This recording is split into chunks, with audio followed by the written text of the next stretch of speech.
Hey, stop right here. Don't go anywhere. You are especially welcome to my YouTube channel. My name is Bbnaija, and this right here is frankly speaking with Glory. I am the girl with the tea. I give detailed analysis of reality TV shows like Big Brother Naija, like Nigerian Idols, like The Voice Nigeria. Basically any reality TV show that actually interests you, it automatically becomes my interest as well. I literally carry on for my head.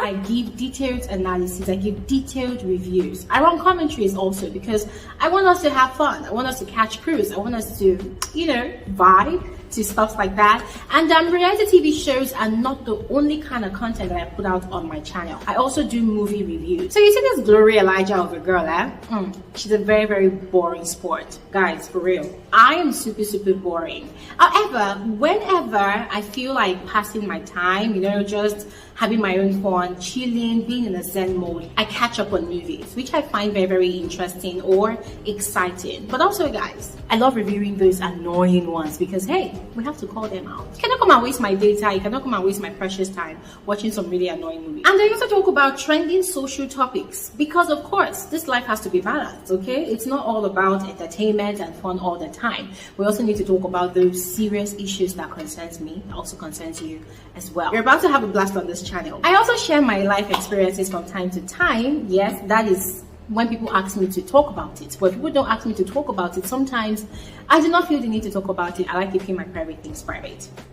But once again, you are welcome to my YouTube channel. And as I told you before, you are in the right space. Trust me, you will be so addicted to this channel. People are going to be asking you, what's happening with you? Are you okay? And hey, don't forget to turn on post notification, all right? That is the best way for you to always receive alerts of my videos. So you see what I'm doing on my screen right now? Just do exactly that and you'll be cool.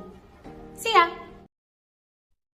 Hey guys, you are all specially welcome to my YouTube channel, especially welcome to today's FSWG Saturday YouTube live stream. It's a pleasure having you amazing people on here today. Yes, guys, I'm just super excited about today's conversation because it's something I've always wanted to have since the season 7 of Big Brother Naija ended, but then hey, we did not get to talk about it. So today we're going to be having this particular conversation, and I'm sure you can see the title already on my thumbnail, on the title of this live stream.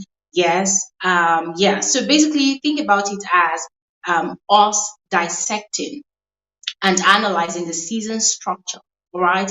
The structure of the season 7 of Big Brother Naija. I remember when the show was still on, a lot of you actually requested we started having that conversation, or rather this conversation, but then I hesitated for a bit because for me, I wanted the show to end first. Let's see how it all panned out. So I'm glad the show has ended, and yeah, there's room for us to have these kind of conversations now. So once again, you are all specially welcome. I'm super excited to have you all here. As usual, I do not take your presence here for granted because, hey guys, this is the weekend. This is the weekend. And on weekends, everybody has something to do, right? Before the hustle continues heavily from the work days of the week. So the fact that you all are here, I'm super excited. I do not take it for granted. I appreciate all of you, your time, your effort, your contribution to this channel. God bless all of you. Thank you all so much. And for those of you who are already in the comment section, dropping your thoughts already, spreading love and light, you guys are simply amazing. Thank you all so very much. You all are simply amazing people. Thank you all so much. Anyways, I have highlighted or just basically put together an outline of how today's conversation will go. As I said before, we're going to be looking at the structure of the level of season of Big Brother Naija season 7. All right, this season came with a lot.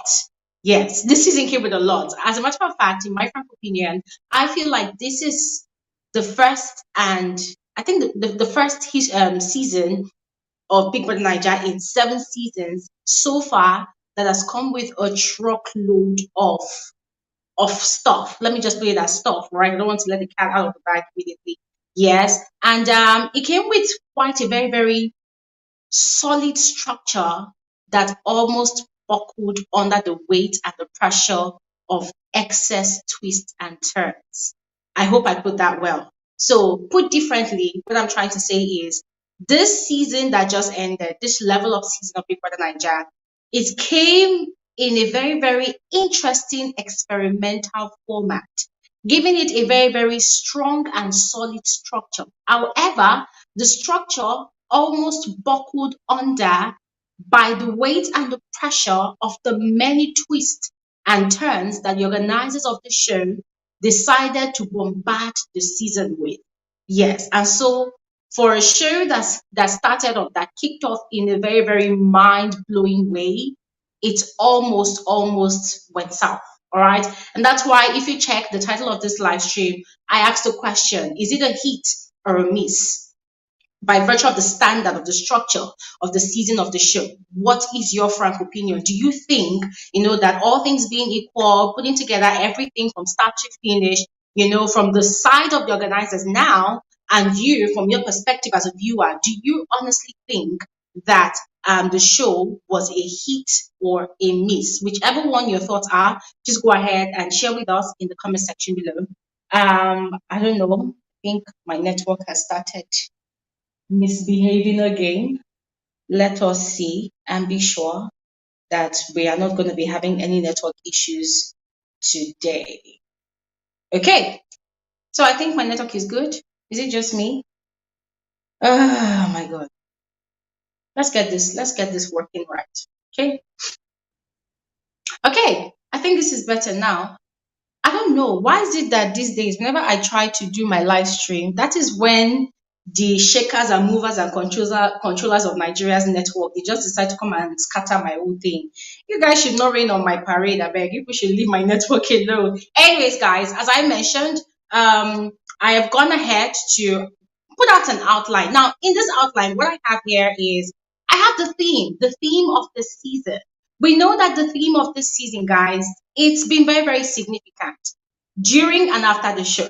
After the show, guys, we're seeing a lot of things happening. We're seeing a lot of drama, and it's been quite interesting. We're going to talk about it as well. Yes, thank you so much, Abimbola Aru. Thank you, Agnes. Thank you for those. David said it's the village. We don't mind them. We are bigger than them today, as always. Okay, so as I said, from my outline, I have the theme of the season. As I mentioned, the theme of the season was very, very significant, has been significant, and is still very significant. Yes, we're going to talk about that. And then there's the levels.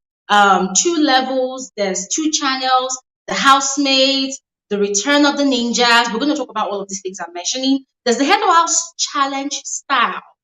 What do you think about it? I have my own frank opinion. There's also the nomination style. This season's nomination style, I have an unsettled score with the organizer of Big Brother Nigeria because in a way I kind of liked it, and in another way I am angry. I still haven't gotten over how this season's nomination style found out, but this is the prepare me. I'm still not happy about it. We're going to talk about it. Yes, I think I'm going to use this opportunity on this live stream to vent about it a bit. And then there's the rules. Big Brother's punishments, Big Brother's leniency. It's all about the structure of the season of the show. So let's begin with the theme of the season. Level up. Indeed, the season 7 of Big Brother Nigeria was a very, very leveled up season in every way. In every way. Yes. The mansion, very leveled up, except for level 2. That level 2, to be very honest, nah. It's a no-no. So I think that was actually deliberate. I don't know. It wasn't leveled up. But the main level 1 mansion, okay, that's my neighbor's dog. That dog is an attention whore. Every time that dog hears my voice, the dog literally comes to stay at my door and starts barking. Okay. Anyways, guys, just to say, my apologies if you're hearing the dog barking.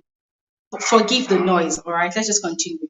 Anyways, as I was saying, the season level up. Yes, the mansion was really leveled up. I love, particularly the interior, the decor, the functionality of especially the main house, the level 1 mansion, that space. I totally loved it. Yes, it was just, in my frank opinion, very, very functional. It was very spacious. It was able to accommodate the many housemates that were selected for the season, inclusive of the real housemates, the fake housemates, the riders, or Big Brother's agents. The house was very, very functional. Yes, I loved the fact that it was really spacious. I loved the black and white theme. I loved the orange theme. I loved the red theme going on. Everything was really, really spot on. But still about aesthetics, you see that level two space. I will never, ever in my life love that space. That space, number one, it looks extremely claustrophobic.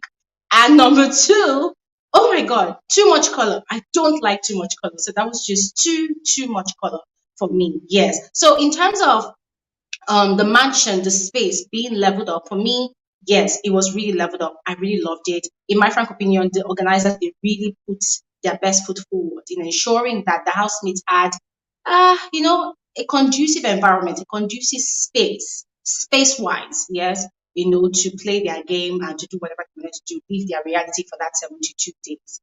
Yeah, now about the theme, still level up. To be very honest, guys, if I'm going to be frank with you all, I was kind of disappointed in the way the theme of the season was interpreted.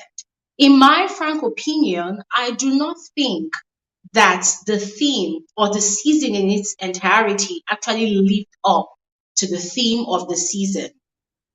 I mean, this is my frank opinion. I'm sure everybody else has their own opinion, but this is the way I was particularly looking at it. So, what I was expecting was, well, the housemates, they will still be in their different levels, level one, level two, and then there will be a level three, right? Now, that level three, I was thinking that it was going to stand for something really significant, something really huge. So let's say maybe whoever wins the head of house or whoever does great in Big Brother's task, maybe that person will be sent up to level three to go and enjoy their time. It's going to be like some sort of luxury condo. It's going to be some sort of luxury space inside Big Brother's mansion. So all the housemates, they are going to be aspiring, they're going to be competing heavily, to win that level three space. I was thinking that that was what the level of thing was going to be all about. Or in another way, all the housemates were going to be in one space, doing whatever they were doing. They weren't going to be enjoying the luxury that they normally enjoy season to season. And then those housemates who are found worthy, probably by virtue of playing a game or probably by virtue of doing something XYZ that Big Brother introduces to the game, yes, they would probably find a spot in the new level. In my head, I was thinking it was going to be like a process, a gradual process. The housemates, they come into the house in one space, and then before you know it, they are graduating, they are leveling up onto another level, and then the final level will now be those ones that make it through to the final of the season, from whence the winner of the season will emerge. So personally, that was what I was actually expecting, but then, guys, I don't know if my network is good. Is my network okay? Can you guys see me? I don't know what's happening. This is always very annoying, to be honest. But please let me know if my network is good for you. Okay, please let me know. Yeah, all right, we're just going to continue. So, as I was saying, I just felt like the whole level of thing, it did not really make sense in that regard. I don't think it really made sense. I don't think it was actually properly interpreted well. And the worst of it all was when they now introduced the level three, it was kind of useless. Yeah, I mean, guys, please, disclaimer out there, this is my personal opinion. I'm analyzing this now, not as a Bbnaija analyst, but as one who watched the show. I was actually expecting a lot. So I felt like the whole idea of the level three was very, very useless. Looking at the point when it was introduced in the game, I felt like at that point in time, the organizers are kind of exhausted all the twists and the turns that they wanted to use to bring excitement to the show for the season. And then they just decided that, okay, let's just create another level. And so they created level three. Looking at the fact as well that level three had how many bed spaces, 8 bed spaces. I mean, guys, I felt like the idea of level three was just unnecessarily confusing. And it kind of almost made the final weeks of the show a bit kind of chaotic. Yes, I felt like it was a roller coaster ride. So, in my frank opinion, not to beat about the bush, you see that level up theme. I feel like the season should not have been named Level Up. I feel like the season should have been named, you see that Breakfast 101 that they introduced before. I felt like that would have been more suitable for the season because the season was riddled. The season stank with too many unnecessary ships, too many unnecessary relationships, too many unnecessary triangles. It was annoying in a way. It felt like all the housemates they decided that it's CEO for this show for me to become somebody important in life. I must come to Biggie's house, and by fire by force, I must look for a relationship to put my head. So you see that breakfast 101, in my frank opinion, would have been more suitable, to describe the season as a theme. The whole idea of the level up, I feel like it was not really excellently executed, right? So for me, it was just a no-no, right? Now, quickly moving on to the second layer of the structure of the season, the levels, level one, level two. Well, even though I had my own expectations, by the time I discovered that, okay, there was level one, level two, I was kind of excited. However, I felt like there was no balance. When I say there was no balance, what I mean is that level two, level one looked more glamorous, looked more luxurious than level two. And so I was asking myself, okay, on what grounds exactly? What exactly did the housemates do to deserve to be in the levels that they were in? Right now, according to Ebuka explained that at the point of the auditions, probably the final stages of the auditions, the housemates were given a box. They played this game of chance, and that was what determined how they were selected. But if you all recall, the first head of house games that the housemates played, I don't know how many of you recall that particular day. Big Brother had asked the housemates to stand. Now, he had asked those who chose the black and white card to stand, and he had asked those who chose the colored cards to stand. Now, guys, there was a huge flop in that process. Even Big Brother was aware.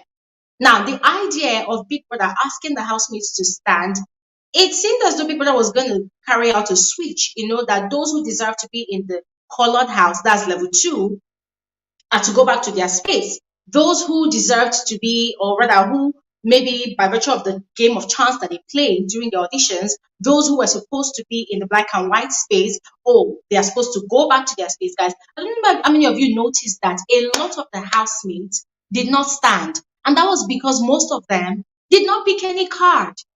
So it was kind of conflicting information, yeah, because if you had explained to us, during the launch show that, oh, for those people who picked the black and white card, they automatically belong to level one. For those people who picked the colored cards, they automatically belong to level two. But when people are instructed all the housemates, yes, all 24 of them, to stand in the arena during that first week, there was confusion. It turned out that it was actually some of the housemates that had actually picked a card. Some of them, it turns out, did not pick a card. Some of them did not even understand Biggie's instruction. And so at that point in time, I was kind of expecting Big Brother to say, okay, apparently some people in level one had picked the colored card. So automatically there should be a switch. But guess what? There was no switch. People that just simply instructed them, okay, housemate, you may belong as you were. How does Vicky say it? Oh, housemate, as you were, you may belong to you may return to your respective houses or levels. And I'm like, wow, okay, Big Brother, we saw what happened right there. There was some sort of shadiness right there. Yeah, I mean, for me, the way I interpreted it was that, nah, nah, it's not possible. Because, guys, if you think about it, the selection of the housemates in both levels, it looked so properly calculated. And, guys, this is the part where I need to give massive, massive accolades to the selection team of the season, the team that selected the housemates. They actually did great. They actually did great. Oh yeah, Omodun Care is saying those standing were confused. Exactly. Exactly. Because if you think about it, the housemates that were in level one, they looked more pumped up. They looked like models. I'm sorry to say, but they kind of looked finer. Yeah. They looked finer. They looked kind of more bougie. And then those in level two, they actually looked like the name that the viewers actually gave to them, the trenches. They looked like they were from the trenches, but it's not like they were actually from the trenches, right? But then their personalities completely suited the color that came with the level two space. So, guys, for me, you see the whole idea of the levels. I don't know what the organizers had in mind at the point of them putting it all together, but jig. Yeah, I think they kind of shot themselves in the leg. I think they kind of let off some should I call it discrepancies or what? I feel like they just kind of made it a bit obvious that they kind of arranged things in their own way. Yes, they probably made a mistake about it and decided to just, let's move on. But some of us we caught the mistake and we're not gonna dwell on it anyways. We're not gonna dwell on it. Anyways, level one, level two, the idea still was actually great, yes. But still I maintain that the introduction of level three was completely useless to the season because it was not useful. Yeah, that house, that level three, in fact, the complete revamp of level two, turning it into level three, it was completely useless. And sometimes when I hear Big Brother talking about level three still remains standing, it is up to Big Brother to use it for whatever. I waited and waited, and the show ended, and Big Brother did nothing. And I was frustrated. And I'm like, okay, fine. This is the height of it. This is the height of Big Brother creating twists that holds no relevance whatsoever to the entire season of the show. It was really sad. So for me, the idea of the levels turned out to be okay, okay, but level three was a no-no for me. Now moving on to the idea of the two channels. I know that a lot of you are waiting for us to talk about the nomination process, eviction process. We're going to talk about it because that's going to be a very, very bogus conversation, all right? I'm going to talk about it. And of course, as usual, I will share the link to this conversation in the comment section below so that anybody that has anything to share, click on it and join me live. So, yeah, the other part of the structure of the season was the introduction of two channels. Yes, according to people that are older than me, that have been in this world longer than I have, that have been fans of reality TV shows such as Big Brother Africa, they told me that the idea of two channels already existed, with Big Brother Africa, that they used to watch it on two different channels. I don't know how true that is, but a lot of people actually attested to that as a fact. And so now, for me, that's a novice to this idea of a reality TV show having two channels through which the show is aired live 24/7. I was kind of thrilled. I was really excited. As a viewer, I was really excited because for me, I wanted all the gossip. I wanted all the juicy tea. I did not want to miss out on anything. But as an analyst of the show, of reality TV shows in general, guys, it was really exhausting.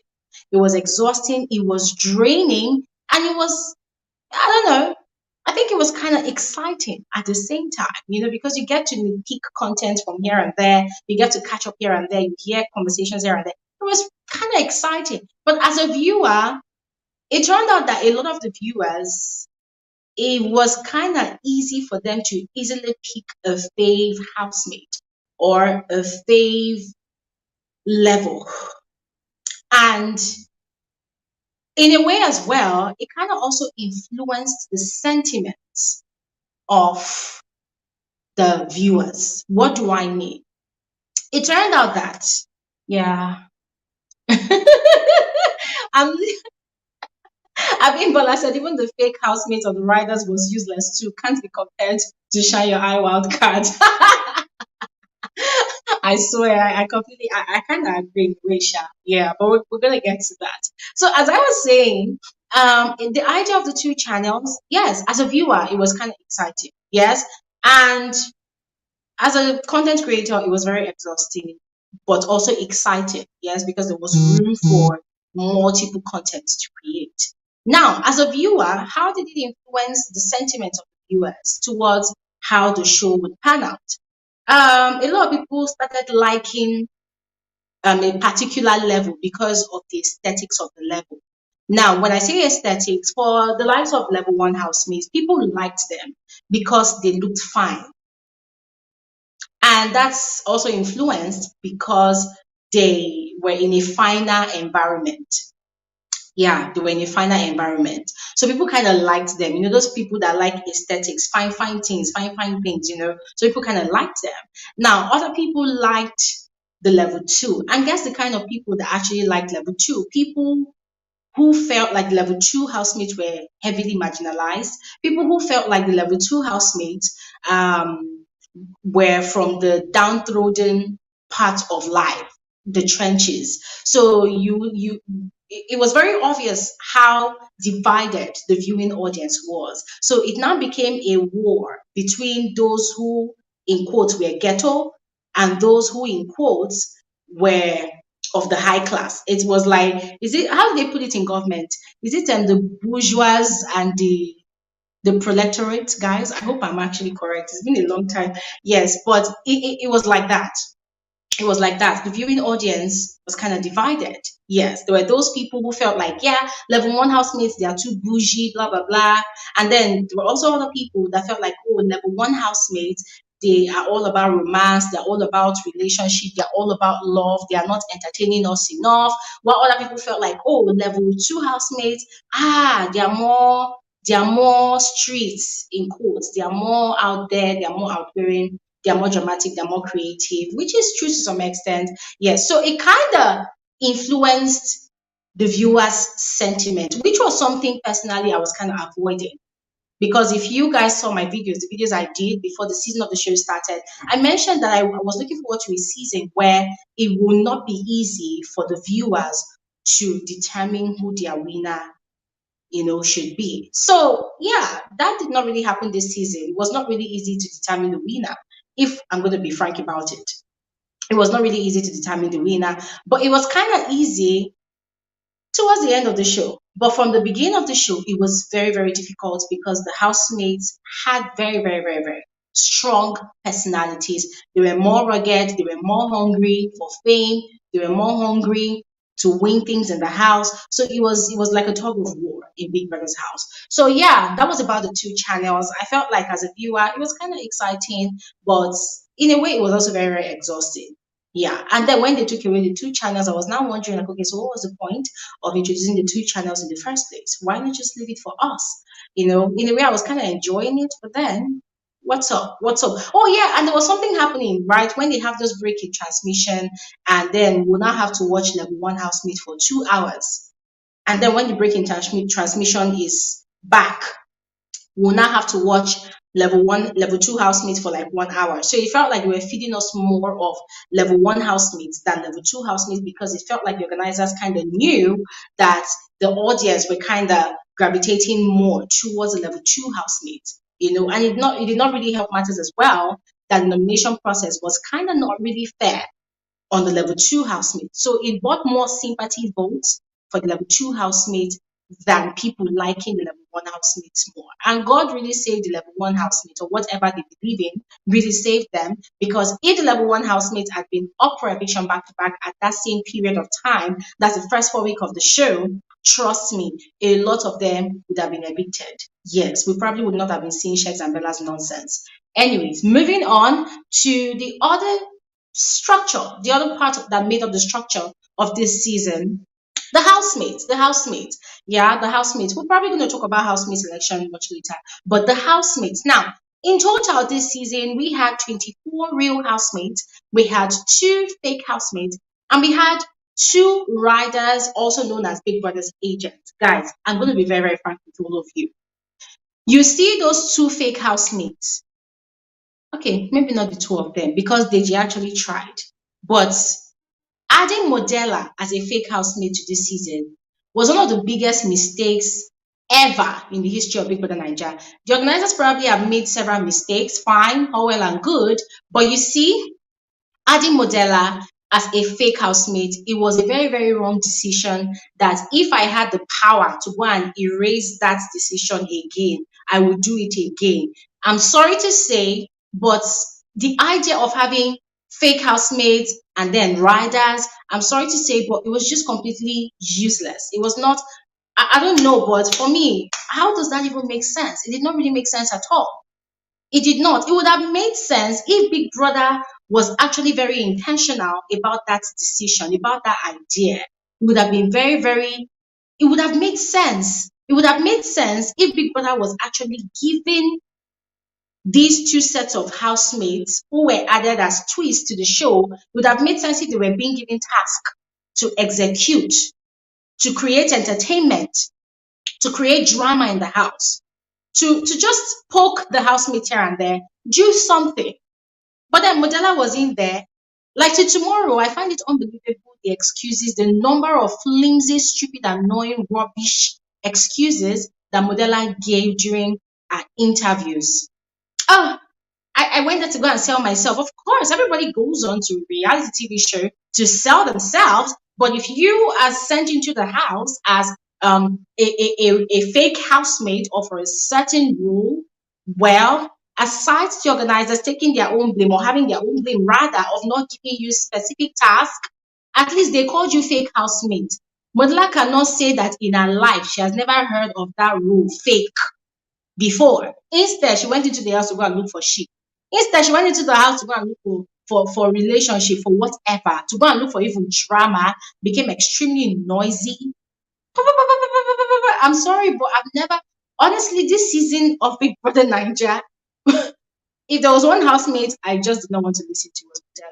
Yeah, no personal beef, but mm-mm, as a fake housemate, that person did not just understand the assignment. And yet she claims that it was before she went onto the stage that they told her that she was a fake housemate, which I find really difficult to believe. And I wonder why Multi-Choice, the organizer of the show, don't even bother to come and debunk all of this rubbish, all of this blah blah blah that these housemates spit out most of the time. I mean, that was how Sheg said in one of his interviews that he doesn't know what he did to Multi-Choice. They're trying to set him up. And I'm wondering, like, in the grand scheme of things, man, who the hell are you? That is, what's that man's name? John Ogbe. That's the CEO of Multi-Choice. That's going to be looking for only you to set you up. I don't understand. Like, I don't understand. Anyways, as I was saying, the idea of having fake housemates and riders, it would have been a mind blowing twist to the season if Big Brother from time to time had been calling the housemates one after the other, to give them specific instructions on what to do to create more excitement for the season. So I think for that, for the fake housemates now, I'm going to blame Big Brother, aka the organizers. In that regard, they did not do well. In that regard, they themselves did not understand their own assignment of having fake housemates. I believe that if they did, trust me, we would have had more than a show. We would have had more than a show. The show would have been overly intense and dramatic. Yes, there was a lot of drama. There was a lot of toxic drama, of course. There was a lot of exciting drama, exciting content. But trust me, what's the point of bringing fake housemates when they're going to be useless? Yeah. But then this is not to say that Deji was actually completely useless. No, Deji was not completely useless. Deji actually did his own job. Yeah, I mean, he did. He did. I mean, when Big Brother for the first time gave him an assignment, gave him a secret task, Deji carried it out to perfection. So that goes to say that if Big Brother had continued to give Deji secret assignment, trust me, believe me, Deji would have done more. He would have done it 100%. Trust me, we would even be having a conversation about, oh, who did it better, Maria and Pere or Deji, right? So Deji actually did his own part. But you see, Modella, I'm sorry. And I also blame the organizers, Big Brother, yeah, for not punishing Modella for coming up with that nonsense excuse. I don't know what to do. I don't know what to do. Well, if she doesn't know what to do, kick her the fuck out of the house. Send her out. Why is she still there? Then she came out and she was giving attitude to every interviewer. Oh, yes. Who said I did not do my job? I did my job. Anyways, scratch that. Now, about the riders. The riders, hey, God, guys, we'll probably need a separate video to talk about the riders. Cheesy did well. Cheesy, we call him the rider of the season. And I don't know. I think that thing kind of got into his head whilst he was inside the house. And then, towards the end of the show, Cheesy started misbehaving. He became a chronic, petty gossip, started fighting unnecessary battles. Yeah. Almost started becoming like Rachel. For Rachel, talking about Rachel, I don't know. If you ask me, I would tell you that Rachel was the worst rider of the season. When I say she was the worst rider of the season, gosh, girl was just so emotional. Girl was just so sentimental. Girl could not even separate her emotions from the role of her being a rider. So you see all the shenanigans you see Rachel doing inside the house, guys. There's nothing anybody would tell me. Babe was in her feelings, carrying Adekunle's matter on top of her head like hot agege bread. Oh, he said he liked me. He was trying to use me. Girl, the guy did not even confess feelings to you. He did not even tell you he wanted to be your boyfriend. So I don't understand. Somebody said he wants to get to know you better. What the hell does that mean? Yeah? Yeah, and I agree with you, Somi. Somi said cheesy was fantastic until doing happened. I totally agree. Yeah, so not to dwell too much on what we're talking about, yes, I agree with She Muli one that said that the fake housemates were too many. Exactly. All the fake, unnecessary housemates, it was just too many. In my frank opinion, I wish that they had sent only Deji and Cheesy into the house. Yeah. Remove Modella and Rachel and we would have been fine. Just Deji and Cheesy. Yeah, people will say that, oh, Rachel actually caused drama because she's an actor. I'm sorry. No, didn't do it for me. Didn't do it for me. Anyways, that's that about the housemates as the structure of the season. And yeah, what else? The return of the ninjas. Ladies and gentlemen, am I the only one that was actually disappointed that after all the hula baloo, after all the announcement that, oh yeah, the ninjas are coming back, the ninjas were actually equally useless, just as useless as the fake housemate. The ninja were not doing shit. They were not doing jack. Guys, for those of us that watched the Pepper Them Gang season, you see those other seasons of Big Brother Nigeria that had the ninjas, in full effect. Oh my god. That that was a show. The ninjas by themselves, they were a show. Why? Because Big Brother used to use the ninjas to carry out some very, very mischievous plans, to carry out some very, very mischievous wickedness around the house. That was just very, very fun and exciting and interesting. But what did we have this season? Ninjas that were only carrying baskets and calabash to come and deliver messages, to come and deliver letters. And even times when we expected for the ninjas to even get mischievous, they were not doing jack. I was so disappointed. I was pissed. Personally, if there was one aspect of the show this season that I was looking forward to, it was the return of the ninjas because we've seen the ninjas in action before. How many of you all recall? Was what season was that? Was yeah, the Pepper Them Gang season that the ninjas went into Big Brother's house and then they'll go and hide things that belong to the housemates. The housemates will come back into the house and then they'll be fighting, they'll be arguing. And the good thing about those fights was it was only verbal fights. They could never get physical. Yeah, oh yeah. G Sweet Lucci said even ninjas that were falling down at the arena. You get? Like, come on. I was really disappointed. The ninjas with all the ba ba ba, chop chop, hey hey hey hey hey, we are back like we never left. To come and pa pa pa. They now came and we had ninjas that were carrying calabash like palace servants, guys. It was just so very depressing. Sometimes I see the ninjas and I'm rolling my eyes and I'm like, I bet shit, let me see something on my TV. Yeah. It was just very, very annoying. The ninjas, as far as I'm concerned, were completely useless this season.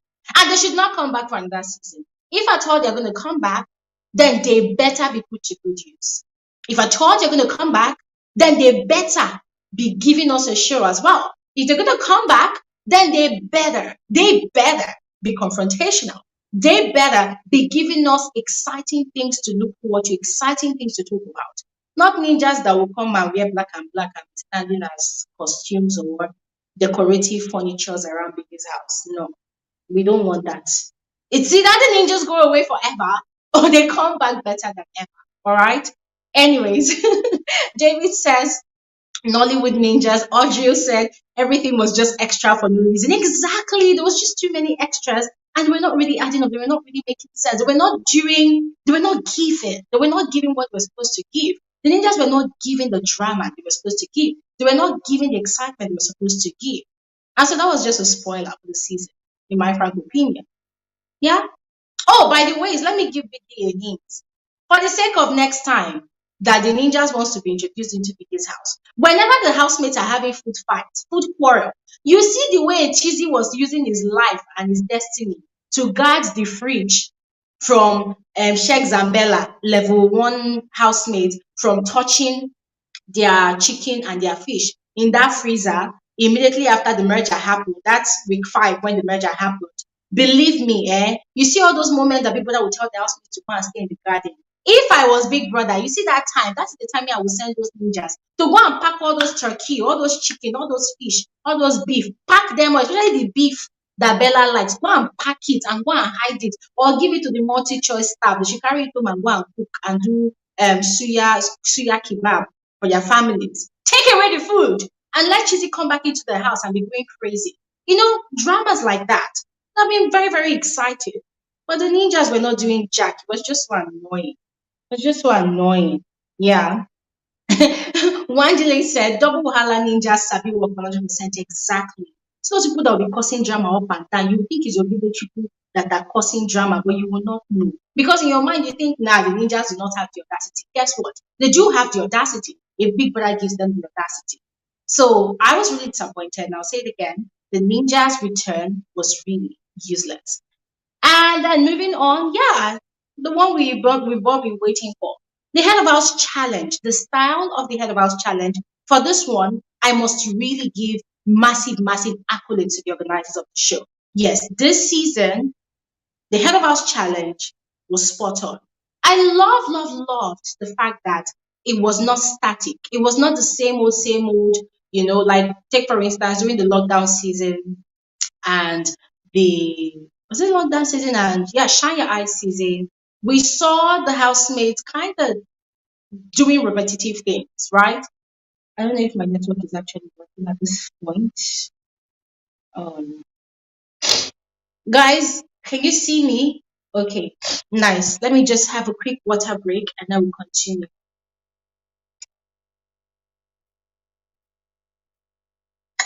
Yeah. Oh yeah, I just saw a very, very hilarious question. Abimbola Ara said, why were the three ninjas sent in to escort doing? And yeah, the Big Brothers guest, Doing, Elo Swags, and Chomzi in week 8. Still wondering, embarrassing. Abimbola, I totally Abimbola, I totally share your sentiments. That was depressing to watch as well. Because yeah, we're all asking the same questions like, what was the point? Anyways, why did Big Brother even bother?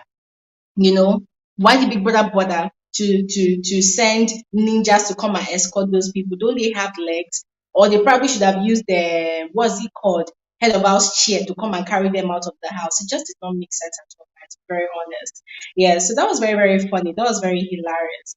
Anyways, moving on, guys. 1 second though. I don't know what's wrong with my network. I feel like it's actually skipping. If it's not skipping from your end, please let me know. Yeah.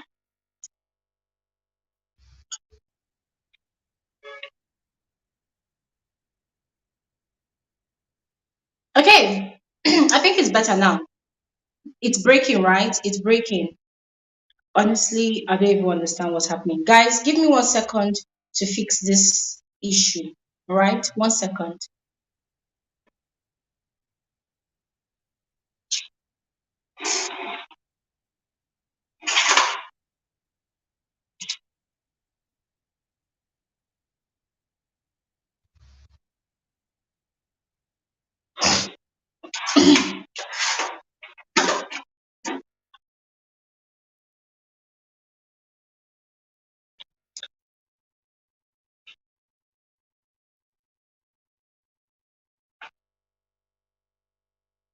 Okay. I think this is better now, guys. I think this is better.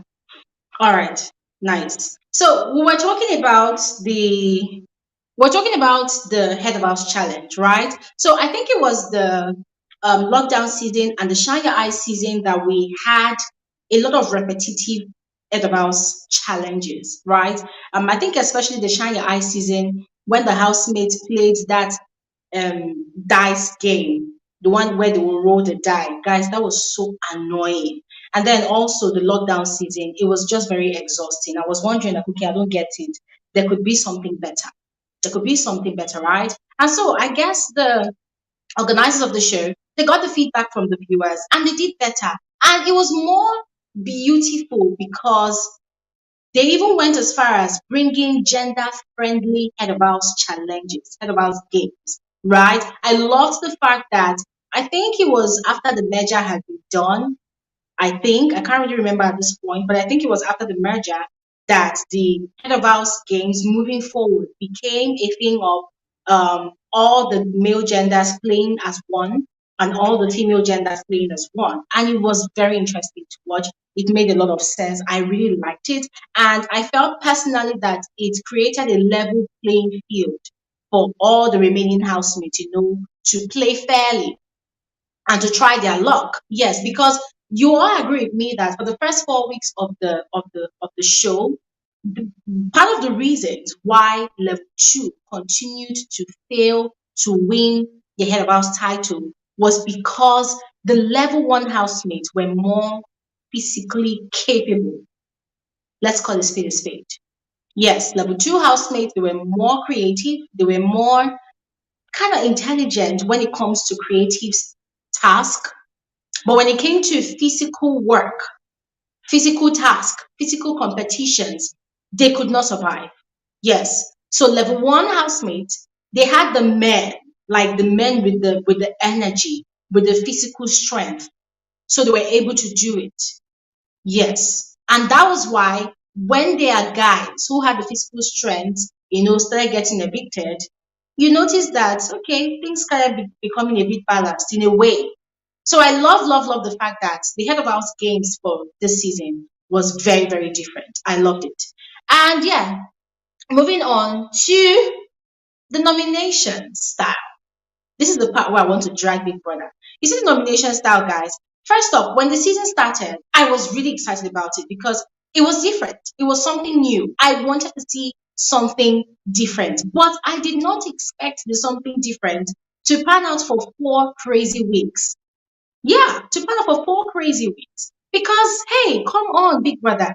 First week, level two people were evicted. Second week, level two people were evicted. So I was expecting that, okay, well, maybe in the third week, Big Brother was going to bring a new style, right? That was going to create another kind of balance in the show. But then still, they allowed the whole thing to continue. And guys, it was so frustrating. I feel like that period really, really played with my emotions. I was getting very, very emotional. I was getting very, very sentimental about it all. But then I had to remind myself that, listen, at the end of the day, it's a game. So whoever will win at the end of the season, right? So yeah, personally, I just felt like the nomination style, it was not really fair. It was not really fair. And then the week, I mean, guys, how many of you all recall that there was a particular week? Okay, yeah, that was the week that the merger had happened. You see, that week that the merger had happened, if there had been nominations that week, you and I know that certain people that made it to the finals would not have been in the finals. They would have been evicted. Certain people that made it to week nine would have been evicted. But then that's week five that Biggie created an excuse that, oh, because of the merger, no nominations. Trust me, Sheds and Bella would have been evicted because week five, week five, even week six, Sheds and Bella would have been evicted week six because there was a lot of drama. But then again, it felt like, yeah, Biggie wanted more drama. So those who were actually at the forefront of the drama had to remain in the house for the drama to continue. But in my frank opinion, I just felt like the nominations process, it was kind of crappy. It was very, very precarious. It was not stable. It was up and down, up and down. And then the most painful nomination of the season that pained me. Ladies and gentlemen, it pained me so much I did not recover was Amaka's eviction. Hi! It was painful. It was painful. And believe me when I tell you that if Amaka had not been evicted, I think in week six, trust me, Amaka would have made it to the finals. I believe so. I know it would have happened that way. That Amaka's eviction was painful. And ladies and gentlemen, I had a big question and I still have the question to date. Why was Amaka the only person that tasted that kind of bitter eviction or nomination, even? Why wasn't there another impromptu kind of nomination and eviction? Because, ladies and gentlemen, we know that if there was such, yet again, Sheikh and Bella would have been evicted. And I keep mentioning Sheikh and Bella because we know of a truth and of a fact that those two people, they actually overstayed their welcome in Biggie's house. Yeah, they actually really overstayed their welcome. So for me, oh, you see that nominations? Nah, Amaka's one too was very painful. And it happened in a week where there had been a lot of conspiracies against her. And that's why to tomorrow, in a way, when I see yellow swag there, I just look at the boy and I'm like, this boy, I'm happy you didn't win, Sha. Because if you had won, then it would have meant that all of those conspiracies, all of those nonsense you were doing in the house was actually justifiable. Yeah, I said it. I'm happy you didn't win, to be honest. I am. Yeah. Anyways, moving on. Let's talk about the rules of the season. In my frank opinion, I will say this again. Biggest rules this season was useless. Again, it was useful in the first 2 weeks after Beauty was disqualified. As a matter of fact, I had hope after Beauty's disqualification. And guys, we're not even going to contest it. We're not even going to argue it because Beauty actually did deserve the punishment she got. If we are looking according to the standards, according to the rules of the game of Biggie's house, according to Biggie's rule books, Biggie Beauty actually deserved the disqualification. She was very, very excessive. And thank God now that she's better. She has changed. Great PR, great rebranding. But if we're going to call a spade, as at the time it happened, yeah, she deserved it.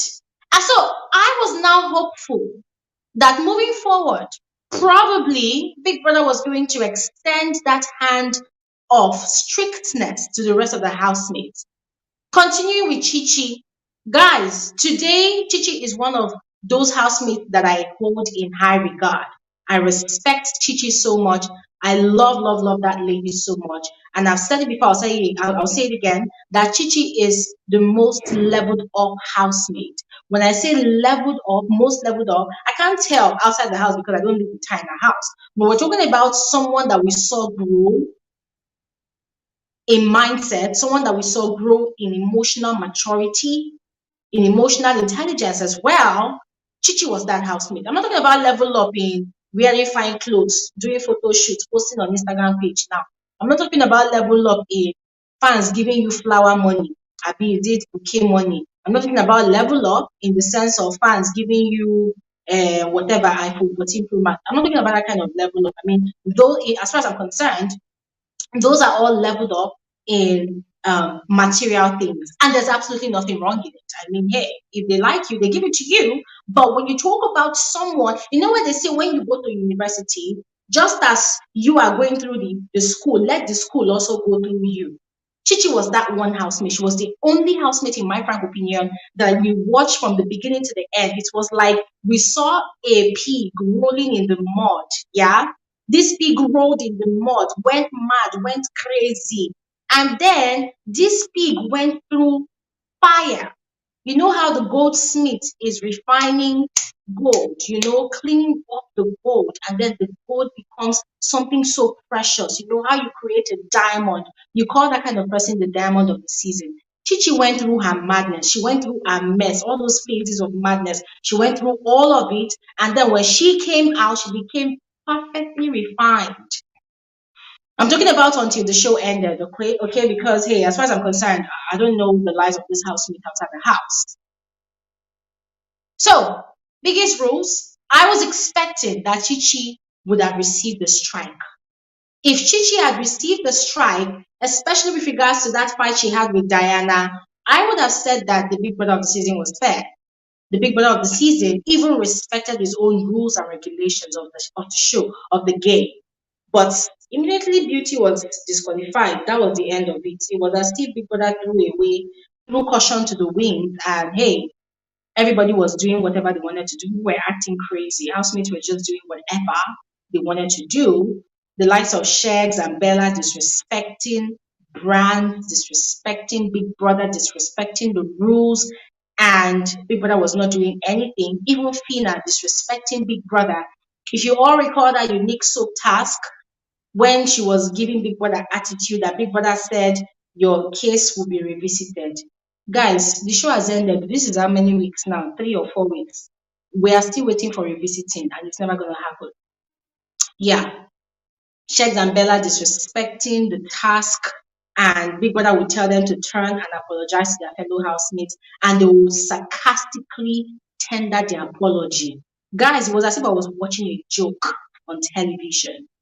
Yeah, when the season started, the game was intense. Yeah, Big Brother was very intentional as well. But then towards as the show progressed, after week two, after week three, before we knew it, even Big Brother 2 was doing rather, was doing anyhow. I'm like, what the hell is this? What exactly am I watching? It was emotionally draining. And it's probably intentional, but hey, there's a time for decorum. When the housemates they falter, when they err, when they go against the rules of the show, they need to be punished, or they need to be addressed, or they need to be called out. You don't call out some and then you pamper some. I felt like certain housemates were actually over pampered, overly pampered. And so they got away with a lot of things. And then sadly, they're out of the house now, and people are using their hard earned money to go and tell them, you are the best of the best. That's not my business, anyways. But, ladies and gentlemen, all what I have said, this is all about the structure of the season, the level of season of Big Brother Naija season 7. I'm sure that a lot of you actually do have your own structure, or maybe you had expectations that was met, or expectations. English will not feel me. Expectations that were not met. But the ultimate question of this live stream is, all things being equal, putting together all of these things I've mentioned and even the ones I haven't mentioned that you have in mind, was the season a hit or a miss? What are your thoughts about it? I'm going to go ahead and share the link to this conversation in the comment section right now. Please go ahead, click on it, and come share your thoughts with us. All right. I would love to know what you all think. So if you want to join the conversation live, if you want to speak with us live, click on the link that I am sharing in the comment section now, and we'll add you up immediately. Yeah. Okay. So I know I've said a lot, but I'm going to answer your question. Whether it's a hit or a miss, I still think it's a hit. In comparison to other seasons I have seen, yeah, I still think it's a hit. But it's not going to be better than Pepper Them Gang season for me. But I still think it's a hit. So the link is in the comment section. Just go ahead and click on it if you would love to share your thoughts with us. All right. Yes. Keep it coming. Okay. Yeah. Hi. Hi, Audrey. Hi, Sakai. Yes. We have amazing people on here today. Hi. Hi, Glory. Guys, hi. How are you guys doing? Fine, thank you. You're welcome to the conversation. I'm super excited to have you all here. Thank you, Glory. Okay. Yes, you're welcome. All right, so I'm going to start with Audrey. All right, I'm going to mute everybody else, but I'll unmute Audrey so that I can hear Audrey clearly. All right. Hi, Audrey. How are you? Audrey, you have to unmute so that we can hear you. Audrey, you have to unmute. Okay, so since we're not having Audrey yet, we're going to have Sakai. Hi, Sakai. Hi, Glory, and hi, everybody. You're welcome to the conversation. How are you? I'm very well, thank you so much. And you? I'm doing great. Thank you. Yeah, you Okay, look so great. You look good. thank you so much. Thank you so much. Okay, so was the season a hit or a miss for you? If it was a hit, why? Just give us your reasons. Anyone you choose. It was actually a hit. I would not say it was the best I've ever watched, but I quite liked a Okay. lot of things about the season, I must be honest. I was disappointed in a way in certain other things, but I suppose that's how Biggie will learn to do it better next time. But overall, if I had to rate whether I enjoyed it or not, I'm leaning more towards a hit than a miss. Look, we were kept glued on the TV. I can work from home or the office. I was that person at home with that little thing there to watch because I didn't want to miss anything. And that is a sign that you are enjoying the show, right? It's not one of Yeah. those that you could go like in Erica's season. You could actually go about your day and come back and catch up, and you feel like you didn't really miss much. But with this particular one, I felt like I needed to keep watching to see who's doing what happened when, especially in the beginning. So overall, I would say it was a hit. And I'll just mention two or three things that I think maybe contributed towards me feeling that, and some of the one or two things that I didn't really like about the show. Okay. So I think I came on here a couple like 2 months ago, just I think mid-season, to talk about how I felt like Big Brother was like a kid in a candy store. He pegged too much into the show. It was just like Mm. any idea that popped up in Big Brother's head. He was like, yes, we can do it. People will like it. And he pegged it on there. So overall, towards the end, especially there in the middle, it started showing cracks Mm. that even in Big Brother's management, they didn't know how to handle this. If you remember, especially True. when they asked Elo Swag if he wanted to nominate Mm. people from his own level, I think that was the beginning of Big Brother seeing that we are depleting level two. And Elos White just didn't have the balls to do it. I think another person could have shook the game because that was a game changing move. I feel like any other person could have caught the hint that Big Brother is saying, let's shake tables here, because I think he meant it. And Eloswag just was like, no, you will nominate from level two. It was after that nomination that they then merged. I think that could have prolonged the level one, level two vibe if he had agreed to just nominate from his own house. So I think that was the beginning of Big Brother seeing that it wasn't playing out the way they thought maybe level one would win hand of house, level two alternating like that. It just never played out like that. So if they are going to do these two houses going forward, they probably need to balance out the men, just find the guys that are more physical. If the games are going to be physical, mix them up a bit more. I think maybe that could be a True. learning point for Big Brother. But the best head of house game that I watched that I can't forget even up to now is the first head of house. And I have to give Big Brother his flowers for that one. He played the housemates and us, because here outside, we didn't know that the housemates knew each other. I had butterflies, I had stars in my head when I saw them, knowing that these guys actually knew each other. It was a Mm. plot that worked out. It was one of the twists that he put in there. It worked. We were very excited. We didn't know the guys were, at the time, they were still afraid of Big Brother. Nobody talked about knowing Mm. anybody. They were not Mm. misbehaving. Then, much later, Mm. the guys just stopped respecting Biggie. It was so weird. This Big Brother was so weak. That's one of the downfalls. Mm. They didn't Yeah. care because he used to threaten them and do nothing. For me, I like Shakes and Bella. I actually like them, but to have people that are, when they are paid with other people, not delivering, it means they are messing with somebody else's money. Because if you are put in my Okay. team and you want to be Laffy Daffy, it means I'm not going to win. I feel that they should have been punished heavily for that, especially that part. And also, a Big Brother, it could be that he gave the strike that ended Beauty outside early. Maybe that's why he was withdrawing from punishing. It could be that because there's so many other people that misbehaved in that house that could have been punished severely, and Big Brother just let it slide. Elo Swag went on the internet in the house. There was no punishment. He actually said no. He went on Google to check who was doing what. There was no punishment. When he got outside, he answered to say he did. There was zero punishment. Biggie should have seen that, obviously, that a person is going on the internet using those phones. No punishment, so many things. So I would fault Biggie in his not exercising the power that he could have had in the house to make sure that these kids are in line 24/7. But overall, I really liked it. And in as much as I didn't like some of those, like the extra housemates that they put in there, like you said, I blame Big Brother for that. I think the highlight overall for me is that the cameraman was all over the place. If there was drama somewhere, we were there. He made sure that we did not miss anything. Any improvements that Wow. I I don't saw know if in the it's just show. me. Can you hear Tekai? I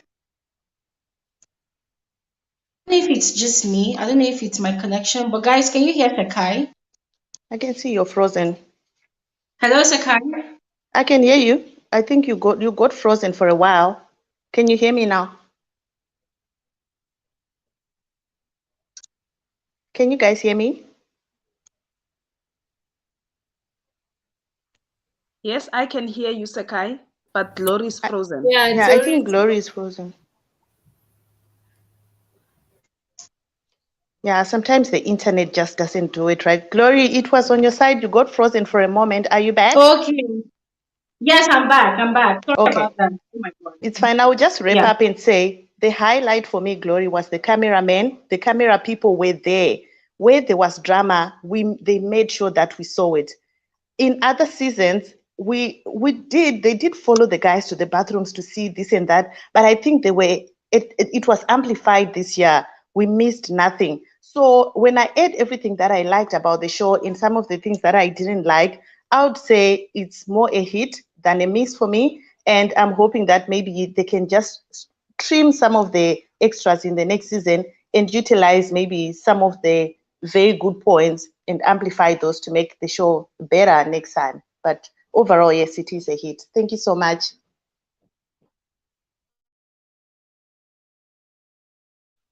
Yeah, I think Glory is gone. Lutricia, are you there? Yes, I can still hear you. Now she's gone. Yeah, Glory.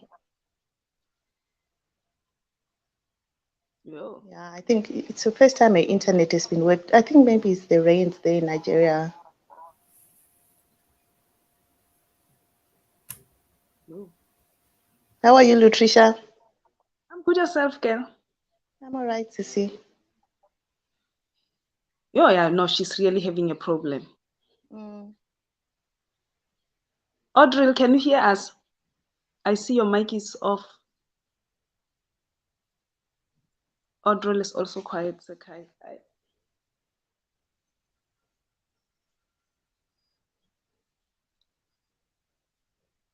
How did you find the show, though? Whilst we're waiting for her, Hello, guys. she's Oh my back. God. So sorry about that. I don't even know Yeah. what's going on with this phone. So I just want to prepare your mind that at some point I'm probably gonna have to put off my video. I just use my audio. I don't know what's wrong with the connection today, but yeah, we're just gonna continue. Okay. So Takai, thank you so much. I did not hear the end of what you said, but I think I heard the about Big Brother's leniency. For me, that was also another downside of the season. Yes, I totally agree with you. The season was a hit. There was always something to talk about. There was always something to look forward to.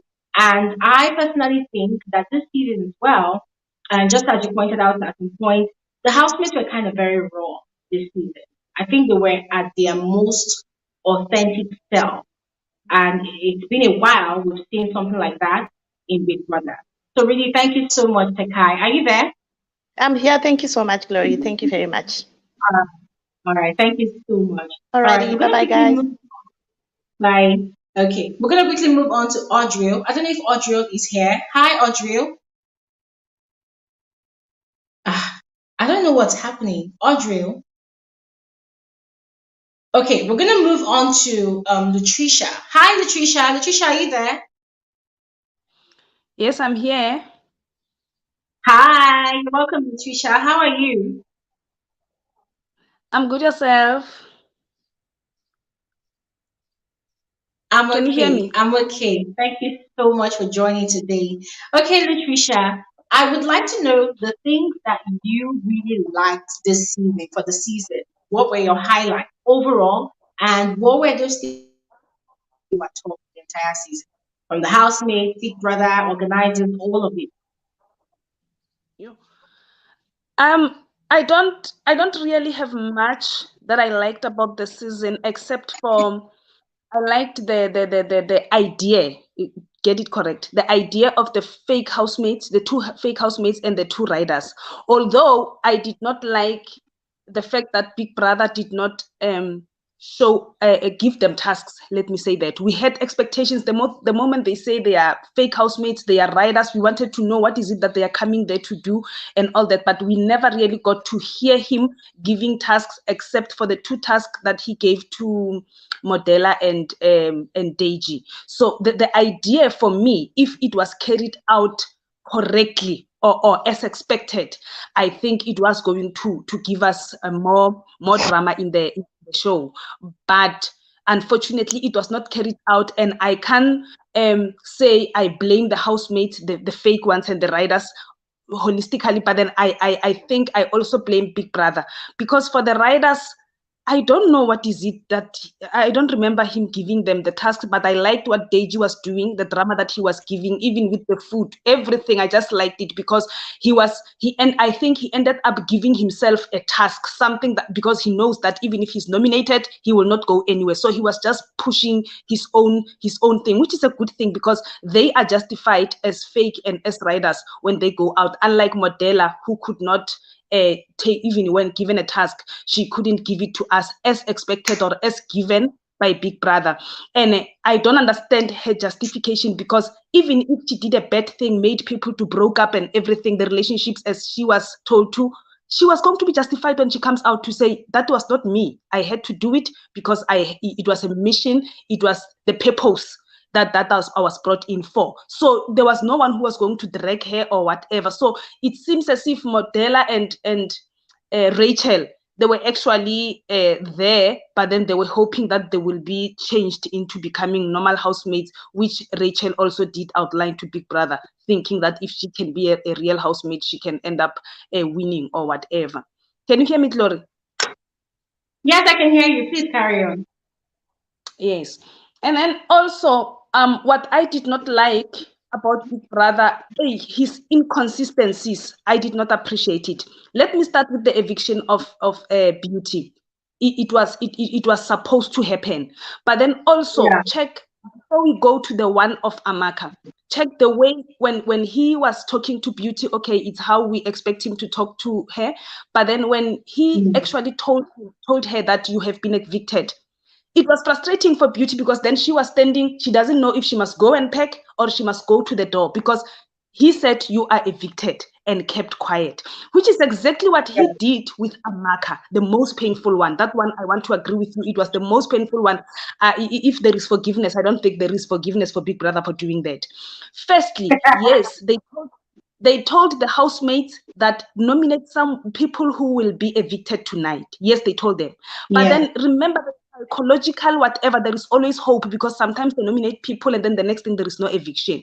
Then when they go to the lounge, I expected that Big Brother is going to say, the following housemates that I'm going to call out will be evicted tonight, for example. Then automatically, psychologically, you are preparing them to show that he did not prepare them. That's why when he said Amaka, and then Amaka stood up. And then after standing up, he said, you have been evicted from Big Brother's house. Even the housemates, they were frozen. They did not know what to do. And after that, he keeps quiet. They don't know if it's a prank or what. Amaka is standing there. She doesn't know. She's not even told that leave the Big Brother house now. You have 10, 5, like he normally does. He didn't do that. Amaka is standing there frustrated, actually embarrassed for that girl. And until when she ended up, she had to say something, to say, I love you all, goodbye. Something that she said, something of that nature. Or she said, are you going to hug me? Something like that. So it was out of frustration, and which I think is the frustration that Big Brother put on those houses. Yes, one way or the other, people will be evicted. People will be disqualified for their actions. But also the manner of carrying out the result. It should be an information that will tell the housemate that now this is the step that you are taking, whether you are frustrated or what, but now this is what Big Brother is saying. So Amaka was frustrated. The housemates were frozen. I blamed the housemates, but I also said, I think they were surprised. They were shocked. That's why when they said you have been evicted, they did not stand up maybe to comfort her and say goodbye or what, because they are scared that we stand up, we comfort her, and then the next thing they say, no, it's a prank or what, and then Amaka will feel that, oh, you wanted me out. You get that. I think it's me thinking that that's what was going into their minds at the time.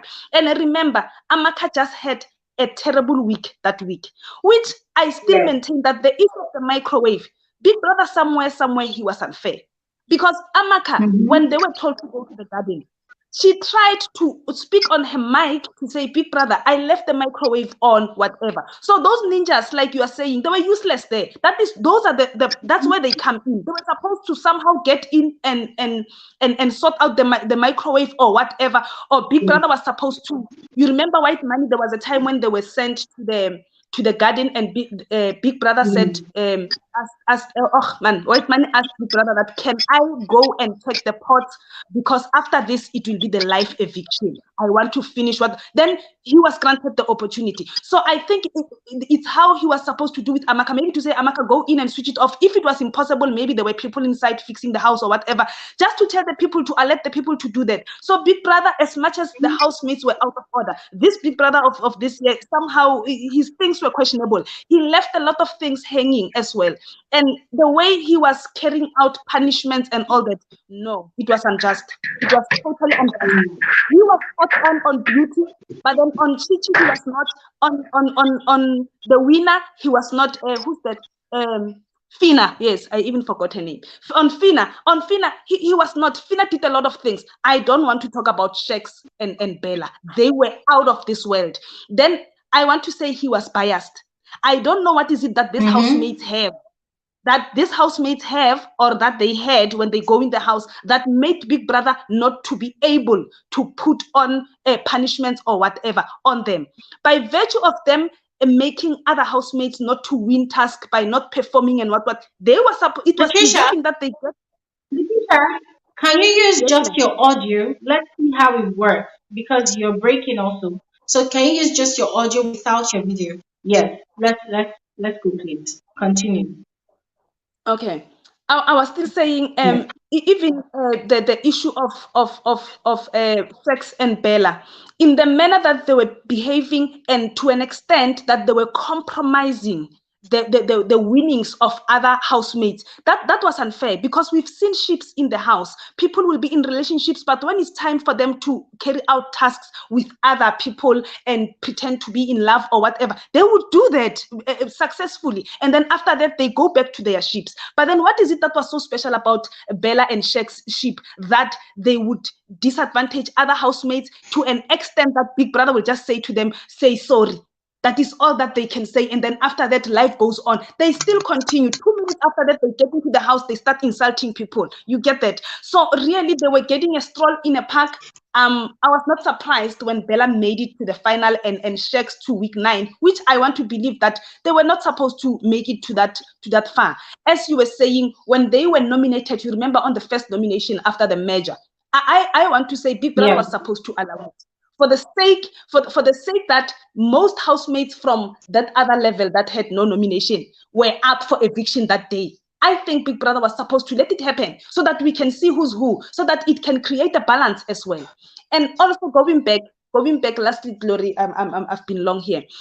Going back to the two houses when they were playing games, and then the winner saves the whole house. Yes, maybe Big Brother did not see it coming, and the organizers, that it will come out the way it did.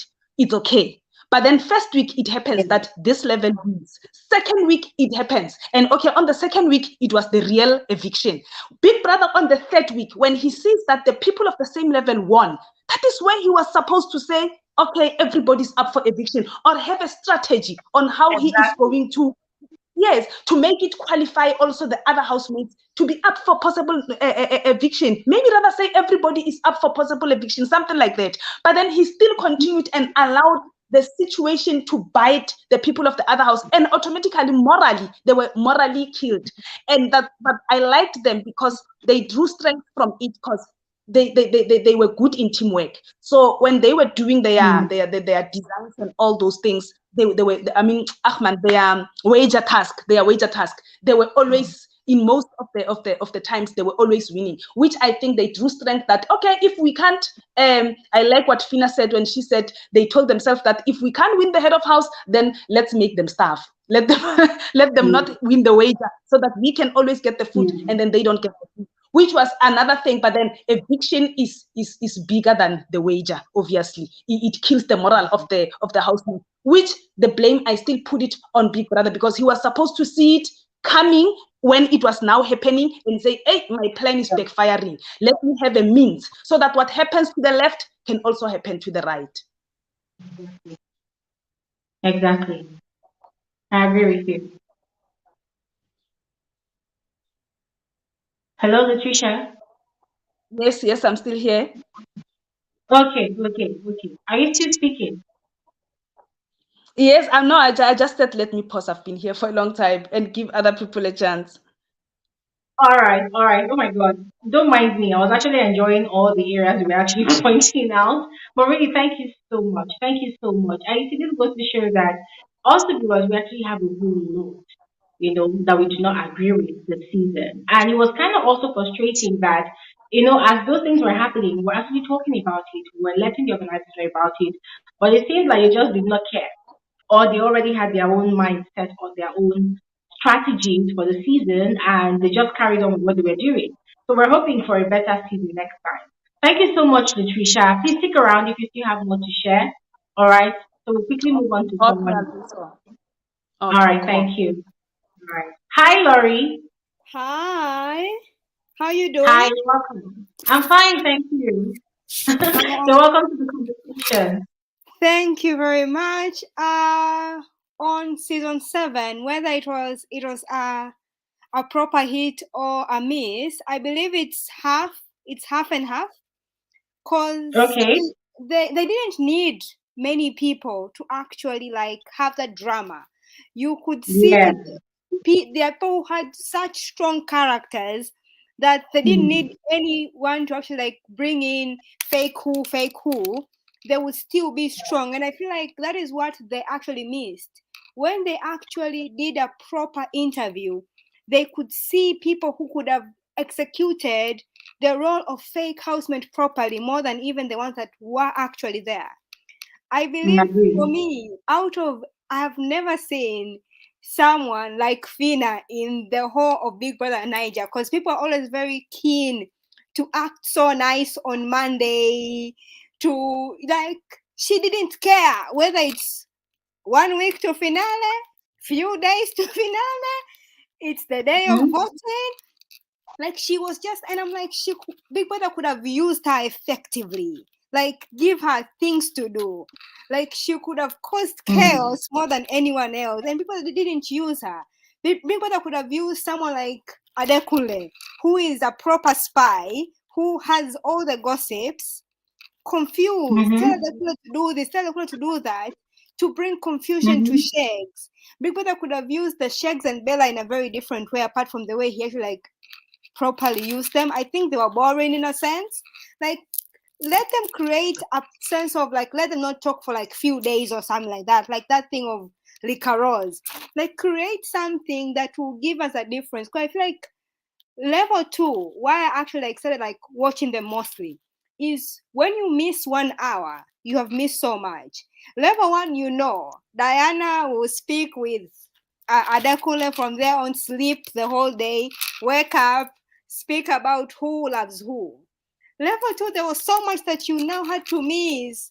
CNN, Al Jazeera, you go outside, you have a whole Ilebae who want to sleep with this one here, want to do this. And I'm like, Big Brother did not really materialize the characters that were there that were very, very strong.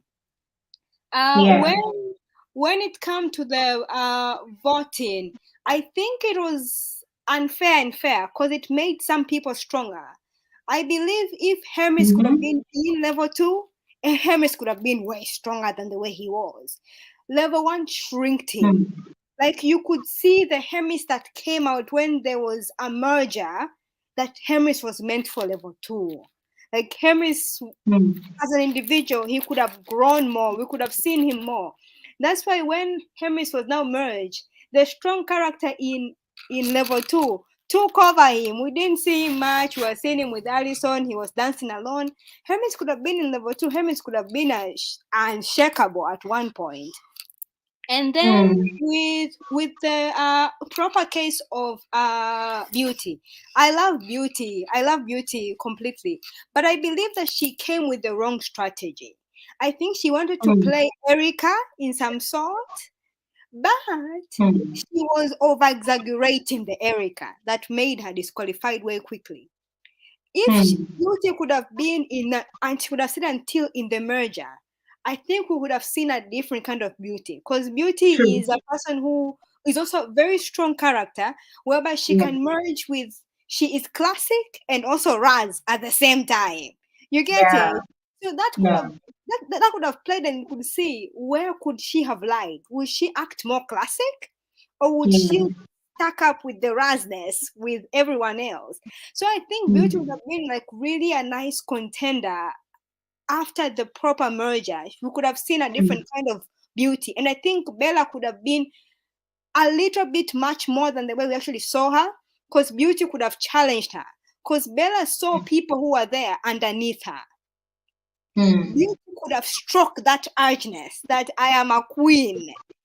Just as the way Hmm. you think that you are cute, I am cuter because I've already certified by the whole of Nigeria that I'm a queen. So let's do it. So I think Bella was Hmm. now on this kind of level that, oh, it doesn't matter. Like, I seem high, I seem classy, I seem all this. So she really like empowered that classiness in her.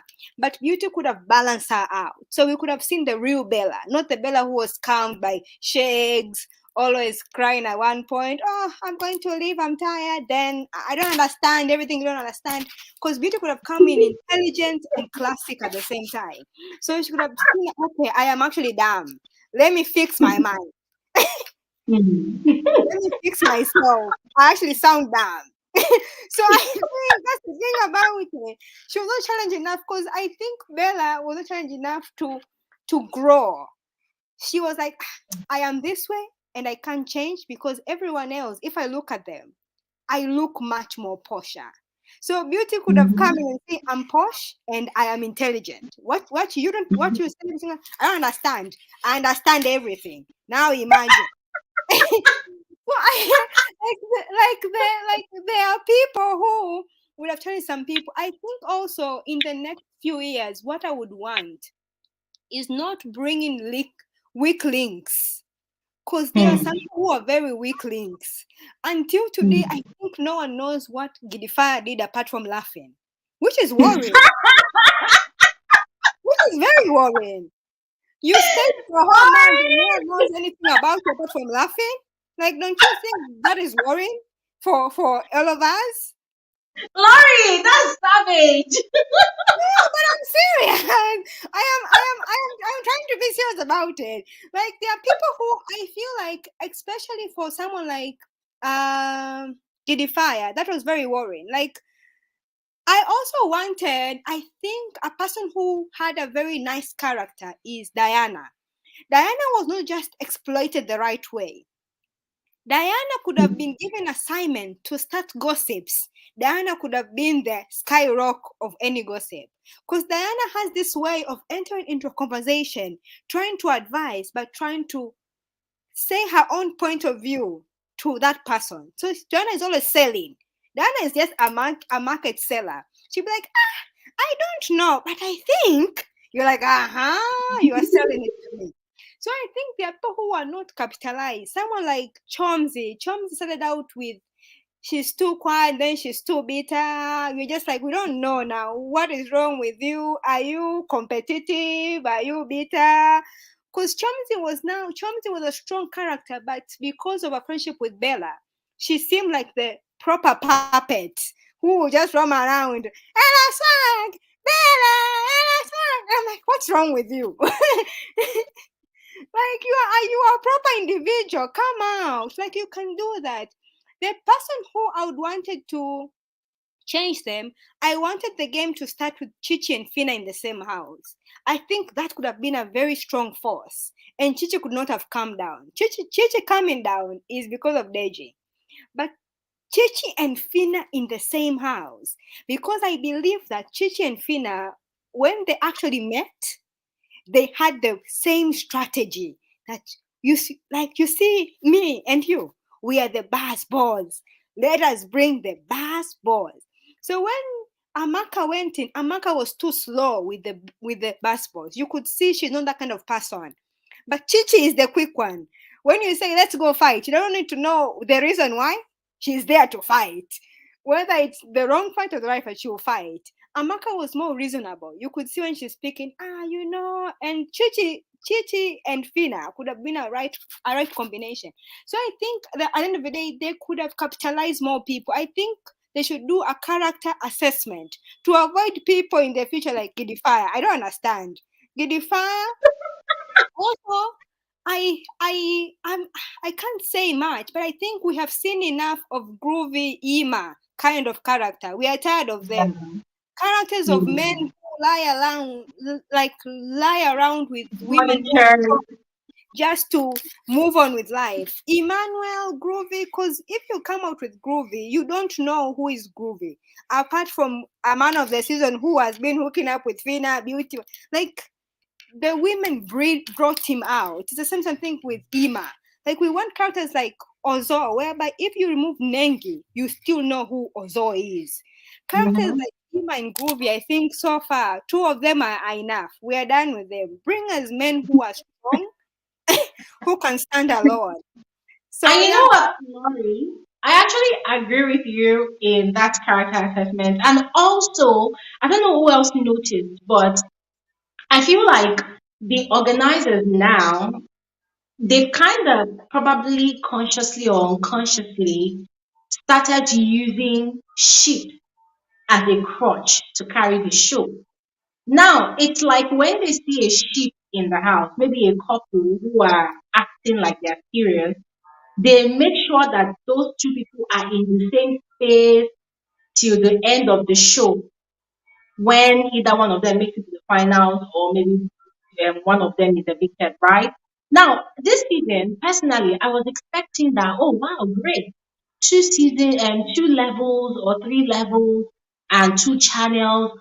Why can't the organizers just do a crazy switch up like any potential ship? Maybe after 1 week, 2 weeks, and they see that these people are getting stronger, their bond is getting deeper. Just separate them, throw them into different ships. Instead, what we got this season was the same old, same old. They make sure they are together. They requested for dinner. Why can't Big Brother refuse and say no, no dinner? Why did they have to give the Bella and Sheikh that terrible dinner? Why is it that every ship has to survive on Big Brother? You know, it's like they just want to make it grow by all means. So I don't know. Did you notice it as well, Laurie? Yes, but I think we are speaking about Africans because most of us who actually like really like invest the time is all of us are mostly Africans. And love sells. How many songs do we have about love only? So I think mostly love is a constant. Love sells. But I think the point that these people, the people who really like were there and they knew the game, they knew what the show is entailing. You could see someone like Fina, someone like even the PT party, Daniela, those two people, you could see they really know the show. Because Fina wanted to hit all the marks of every winner. If you have noticed, Fina hit all the marks. She came in with the ship, she came in with the buzz balls, she came in with winning the task, she came in with singing, she came in with pigeon. She didn't leave any winner who you know. Fina took all their characters into one. Daniela, I came to notice that and I'm like, okay, it makes sense. Daniela is friends with Sasuke. So Daniela went and said, Sasuke said, until this week, I am running with your strategy. 24/7. So I think people who are there, people who really studied the show, they knew what they were doing, most of them. And I always say, Fina and Daniela studied the show way nicely. That's why they know that love sells. People who didn't study the show is someone like who is this? Diana. Because Diana could have known that diary room sells. Diana could have added more spices in diary room because Diana was the queen of the diary room. Diana could have brought in the character that people could have been like, even though she did not bring anything in the house, we'll still keep her because she's fun in the diary room. So Diana didn't know that. So you could see a person who is a bit more lenient. Adenkule also knows the show because he was trying so hard to be in Pere with a touch of Ozo. So he was now, I'm too calm. I don't like violence. Then Pere comes in at one point. So I think right now it's too far gone for them not to have a proper strategy that they know that this strategy always works. That's why I was wishing for them to bring in the all stars, people who have already gone through it, and see, are they going to change who they are? I would want to see someone like Erica inside, Chacha inside, Nengi inside, to see, are they going to change what they were and know that, okay, this does not work anymore. Should I change it? How should I like? So that could have actually set a proper strategy for the new ones who are actually coming, who are the proper titans. Because according to me, the Nigerians who are going to Titans, you can even quote this on me, and next time we actually meet again through this, 50% of them will lean on to ships. Because I think that's Mm-hmm. what works in Nigeria. Mm-hmm. They will lean on to ships. They will fight who can scoop for the ships. While the South Africans who will come in, they will lean on words, fight, because that's what There's no they are. fight and gossip. Yeah. That's what I'm saying. That's what they are. So I think everybody knows how everything works according to their country. So then I think that proper combination will bring maybe a different version. That's what all of us are actually like properly waiting for. But I Yeah. think we'll still have the same characters in some way. Because I think, okay, my country is still voting for me. So if I have a ship, I have my own fan base and the ship fan base combined, I can win. So I Okay, think that's let me ask you the ultimate question. Was the yeah. season a hit or a miss? So that we can quickly move on to Queen Omo. Was the season a Um, hit or a miss for you? the season was a hit in terms of every single content was kind of new. It was not like forced. We didn't find those forcement, which is very very interesting. The season was a miss in terms of the organization. They didn't actually maximize every single person's let me say character, and also they didn't maximize every single utility. Like you surely have two proper houses, mix them up, mix those people who are very close, let them be close to other people, let them gossip about each other, let every week let people form new alliances for them to see that Right. that person is actually not too strong. I think also they could have bring in that proper bonding of only two people against each other every single time. I think that could have been like a way for people not to lean onto the same people. Like the proper level two, level Mm. two, level one was not like Yeah. nice. I All don't right, know. Laurie. We have to quickly move on to someone else. All right, Well, but thank you really, very much. this was refreshing. Thank you so much, Laurie. I mean, you really, really hit a lot of valid points, and I hope that the producers or organizers are actually listening. All right. So thank you so much. Yeah, we're gonna quickly move on to Queen. Hi, Queen. Hello, good morning, beautiful. It's Good evening from here. How are you? I'm fine. Yeah. I hated this season. I hated this season. Okay, Why? I felt like okay. So when I saw that because I'm in America, when I Yeah. saw the two houses, I thought they were taking on the American approach.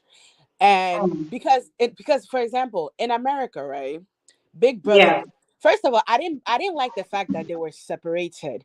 I didn't like the Mm. couple of things. I didn't like the fact that they were separated because I felt like a lot of people I felt like a lot of useless people were kept for a longer period than they needed to be. You get what I'm True. saying? Number True. two, I felt like level one was kind of like too competitive for each other, and then level two was kind of lenient. I felt like it wasn't jigging together. I felt like all of them should have been together. I felt like we would have seen the best content. I felt like and also to correct everybody, the nomination process was fair. What happened was that Big Brother did not realize that level two was weaker than level one. That was the issue of that. And that was where the sentiment of Nigerians came in and they started feeling bad for level two. That was the issue. What Big Brother should have Can done I ask in a question? yes. Sorry. Yeah. So if you stay that the Big Brother did not know or did not realize that level one was kind of physically stronger than level two, then it would mean that there was a flaw in the selection process of the housemates because There if you was. enter housemates, they are tested There physically, was. mentally, emotionally. So No, it there would mean that was. there was a flaw. No, there was, because in my opinion, what I saw, what was supposed to happen and it did not happen was that 1 week level one will win. Somebody would get eliminated. 1 week level two would win. You get what I'm saying? Mm-hmm. But the fact that Big Brother allowed I don't think it wasn't Big Brother's fault. It wasn't anybody's fault. For 4 consecutive weeks, people were leaving from one specific level. I felt like after week 3, Big Brother should have been like, okay, Hermes. Because if you guys remember clearly, Hermes was getting tired of his team winning all the time because he felt like there was no competition. You get what I'm saying? What Mm-hmm. Big Brother should have done was that Big Brother should have said three from E. Actually, from the get go, Big Brother should have just said 3-3. So anybody that wins, select three from your level, select three from your other level. You get what I'm saying? That would have Mm-hmm. made it fair. But I felt like, because I feel like, realistically speaking, because the level that we all did not really, I cared for level one because of Hermes and like Adekunle and stuff like that. But for the rest of them, I didn't really care about level one. I felt like Adekunle and Hermes was what gave me level one. Those two should have been moved to level two because they fit level two's personality more. You get what I'm saying? Mm-hmm. But I felt like the reason why we were sentimental about level two was because they were losing. If level two was Yeah. winning and level one was losing, we would not feel this sentiment. You get what I'm saying? That was where the sentiment came from. Number two, I felt like because of those levels, they were not really as close as they should be. The people that should be friends. Because me, personally speaking, I love Fina and I love Hermes. I felt like their personality match each other. I felt like they would have been great friends. You get what I'm saying? And Mm-hmm. we didn't get to see that until they merged. I felt like I really wanted to see where the friendship would go. I wanted to see, because energy was too much between both of them. I wanted to see. Mm-hmm. I just feel like it wasn't given. Okay, and then now let Yeah. me go to the house. Okay, so in Big Brother America, right? They usually have two houses. And Mm-hmm. the two houses that they have, everybody is together. Oh. The two houses, the second house is usually for the finalists. So when Big Brother introduced the third house, I thought Mm-hmm. that was where the finalist was going to go. Spot on. That was where I thought the finalist was going to go. What I was expecting Big Brother to do with that level 3 house was that when Chi Chi won the veto power and she was allowed to nominate two people, I wanted him to remove all those three people that was already guaranteed for final, move them Mm. upstairs, move them upstairs, Mm. and then the remaining Mm. people, let them fight for the spot of Exactly. the finale.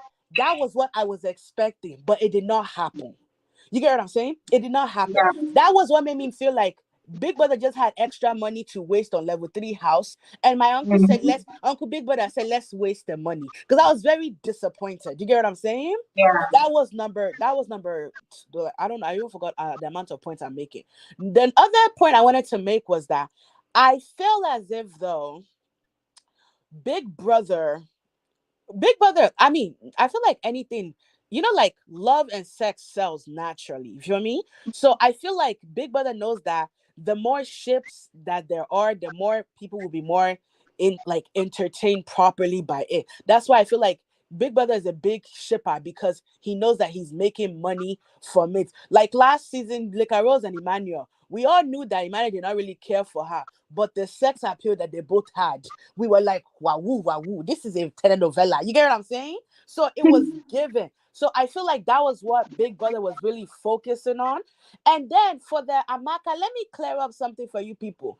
Sarkaz, because I watched the interview with Sarkaz. Sarkaz said that in the contract of Big Brother had in the contract that there will be a surprise eviction in that season. He did not tell them when, no. He said there will be a surprise eviction. So all of those people knew that there was going to be an eviction happening. They just don't know when. So when it happened, the fact that they were all like, it shocked me. No, it did not shock you. You guys knew. Oh.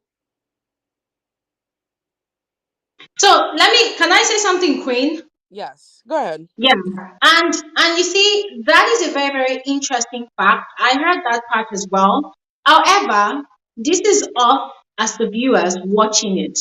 We saw everything that led to that week when the surprise eviction happened. Now, if you notice, it was kind of very strategic. Yeah, it Now, was. in the first week of the merger, there were housemates that were really getting on all the housemates' nerves, aka Shegs and Bella. If that Yes. surprise eviction had happened that week, you know one of them would have been evicted, right? But the week the surprise eviction now happened, that was the week that there was a terrible gang up Against against Amaka. Amaka in the house. Yes. So Yes. the question people now had, and that was why it became a bone of contention for people, like why did Big Brother allow that surprise eviction to happen in that week? Why did it not happen in the other week that the merger had just happened? Because Big Brother came with the excuse of, oh, there's a merger now, people should get to know each other. And I'm thinking, well, they already know each other in a I way. think I think we should all start, sorry to cut you off, Glory. I think we Yeah, should all continue. I feel like we should all start to be honest with ourselves and know that Big Brother is very favoritism based. You get what I'm saying? We I know. feel like he's We very know. big on favoritism. I feel like, personally speaking, I felt like when Amaka got evicted, I was just like, I think I was at work. I was vexing in front of all this Onyibo. They were just like, what are you vexing for? I was just like, no, Big Brother will have to meet me outside. Like, he needs a dirty slap. The because the issue was that I would have preferred the surprise eviction to happen when I feel like there was many moments in the house that surprise eviction could have happened. Of Remember course. when Hermes first came in, everybody saw him as a threat. That could have happened then. They would have removed Hermes. There was a time where Fina was the one they could have removed. I felt like there was multiple people that they could have removed at different times. But he chose Amaka because I felt like Amaka was getting on Big Brother's nerves that week.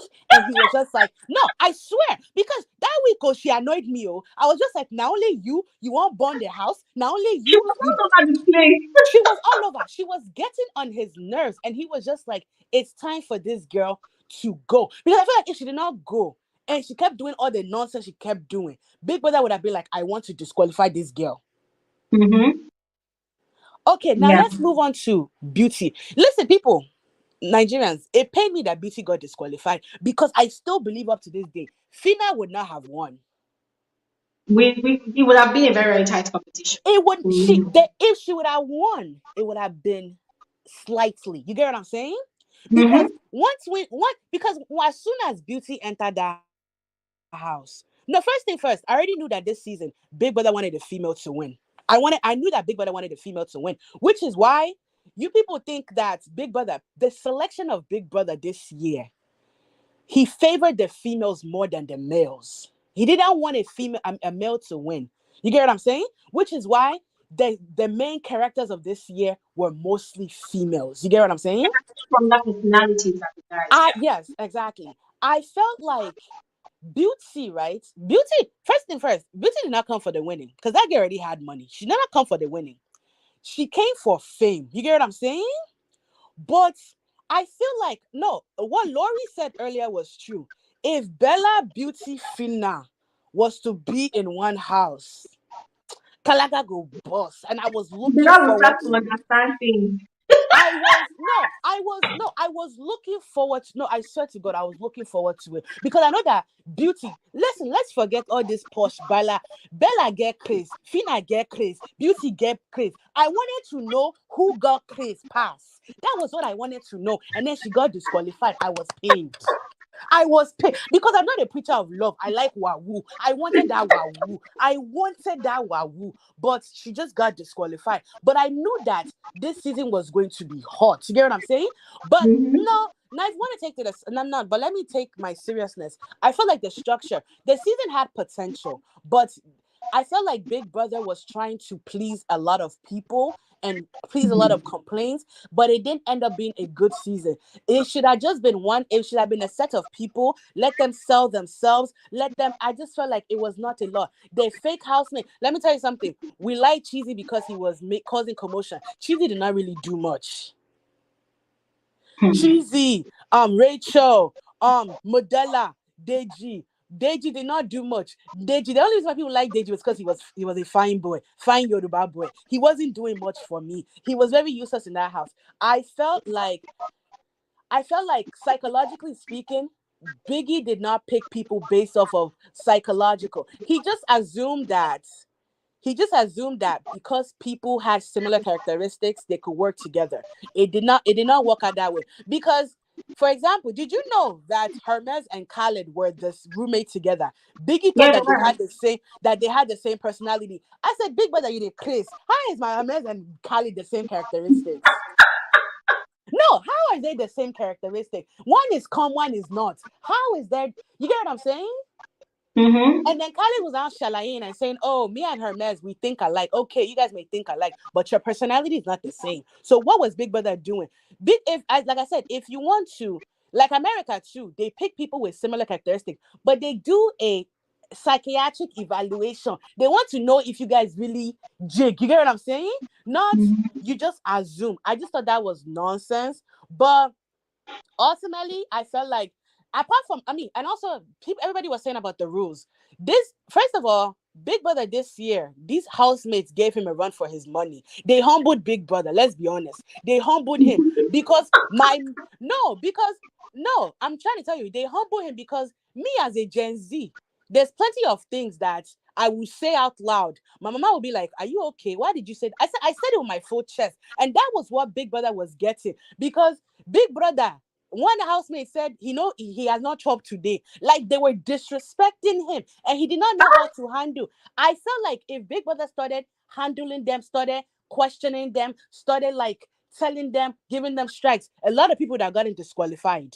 No, I'm so serious, because all of them, he put crazy people together. And I feel like, personally speaking, I feel like that's why he did not merge them, because they were all crazy. I don't think any one of them was left on crazy. They were all useless and very crazy individuals. So he had to do something for his sanity. That's why, because Chichi was crazy, Fina was crazy, Brian would be trying to not to be crazy, but Baba get crazy for head. Every one of them had mental issues that they have to work through. I'm trying to tell you. So it was a lot of things to unpack in this one season. I felt like Yeah. Big Brother.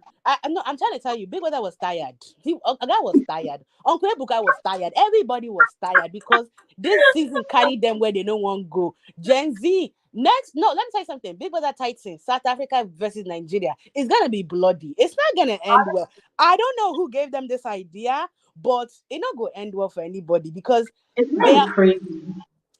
crazy day ground in all levels. So it's just like, I felt like it would have been better. I felt like this season, though, out of all the previous season, this season, we didn't really know the winner until the end, until like the last couple weeks. That was what I really loved about this season. But I felt like a lot of things could have been executed differently. I felt like the merge should have happened. I felt like 3 houses was not needed. Only 2 houses was needed. I felt like Exactly. I feel like Big Brother needs to go back to the drawing board and really like decide like what he wants this game to be. You get what I'm saying? Because the weakest people are staying longer than the strongest people. It's not making sense to me. You get me? But I need more violence. I need them to start fighting. I want to see fights. Maybe you get crazy. I want to see you really display your craziness. It is not pain. It's paining me. But let me stop. That's all I have to say.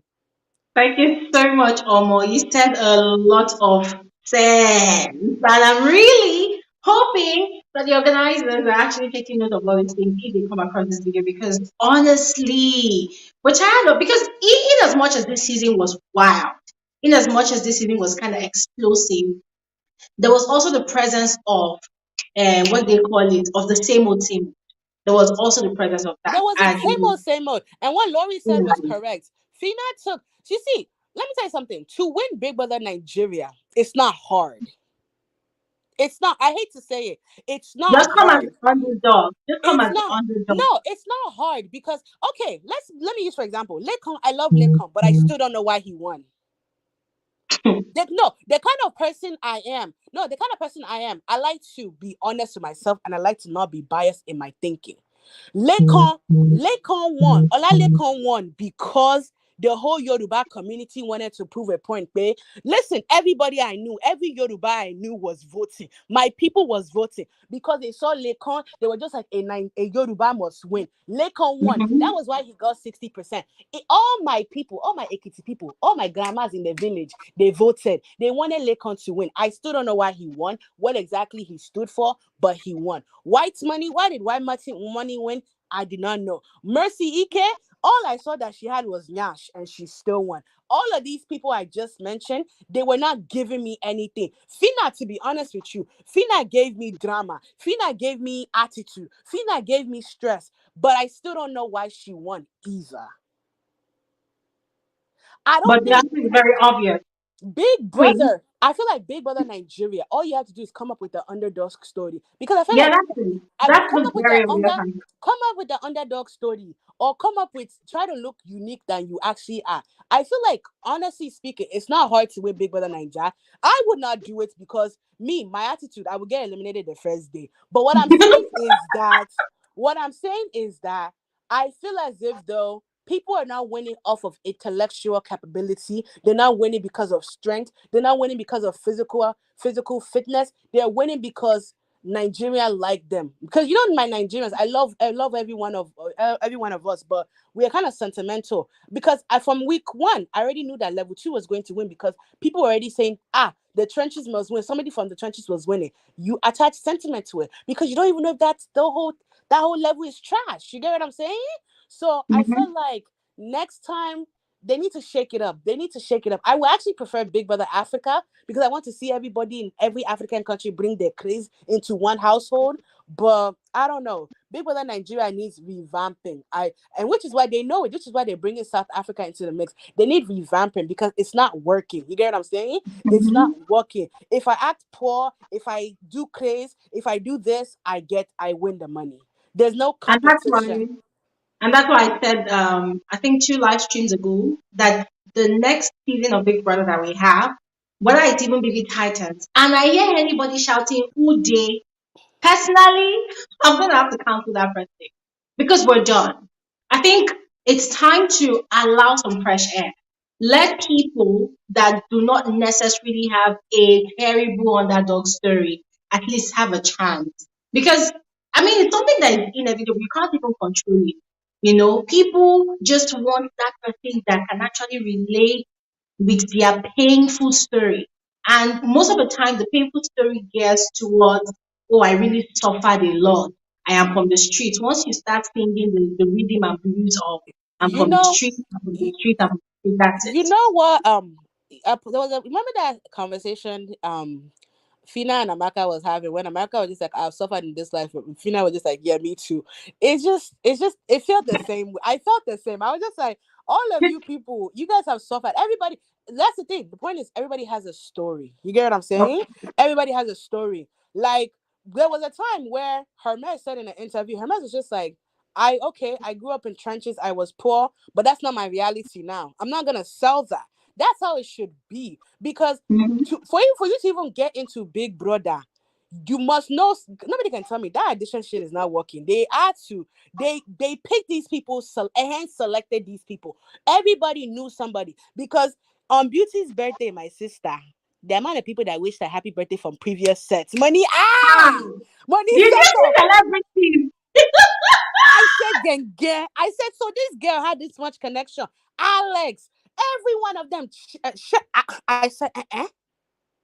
So it's not about talent. It's about who you know.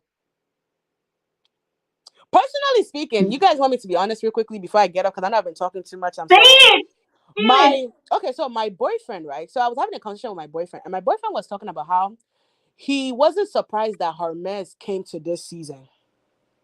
He said, Hmm. remember, my boyfriend was just like, remember last year? I said, what happened last year? He said, remember last year when Hermes was popular? I mean, what's it called? Hermes kind of gained fame last year when he was looking for his mom. You get what I'm But saying? yeah, Yeah. yeah. And then every celebrity was like calling, like donating and stuff like that. My boyfriend was just like, in that instant, he knew that he was not surprised that Hermes showed up in Big Brother because somebody has prepped him for that role. I was just like, I said, don't be mean. He said, no, Nigerians, he said, Nigerians are calculative people. But somebody probably told him after everything that he gave him, go on Big Brother. That because that one too, he's like, I don't trust it. So he was just like, because I was telling him like, oh, they did audition. He said they did not do audition. These people know somebody to get into this show. So don't. He was just like, what is Shegs doing there? London boy, you did audition. You tell me where you did audition. So I feel like no, like honestly, Big Brother has potential, but I feel like I'm starting to see that multi-choice only cares about the money aspect. They don't really care about. They care about who's making them the most money, Yeah. not who is the best in everything. Woo! This tea And is this hot. is and this is why and this is why Nigeria. We're not even gonna talk, but Big Brother should explain how the politics in Nigeria is functioning. I just want you to know. It's who you know. It's about what you get what I'm saying. So it's Mhm.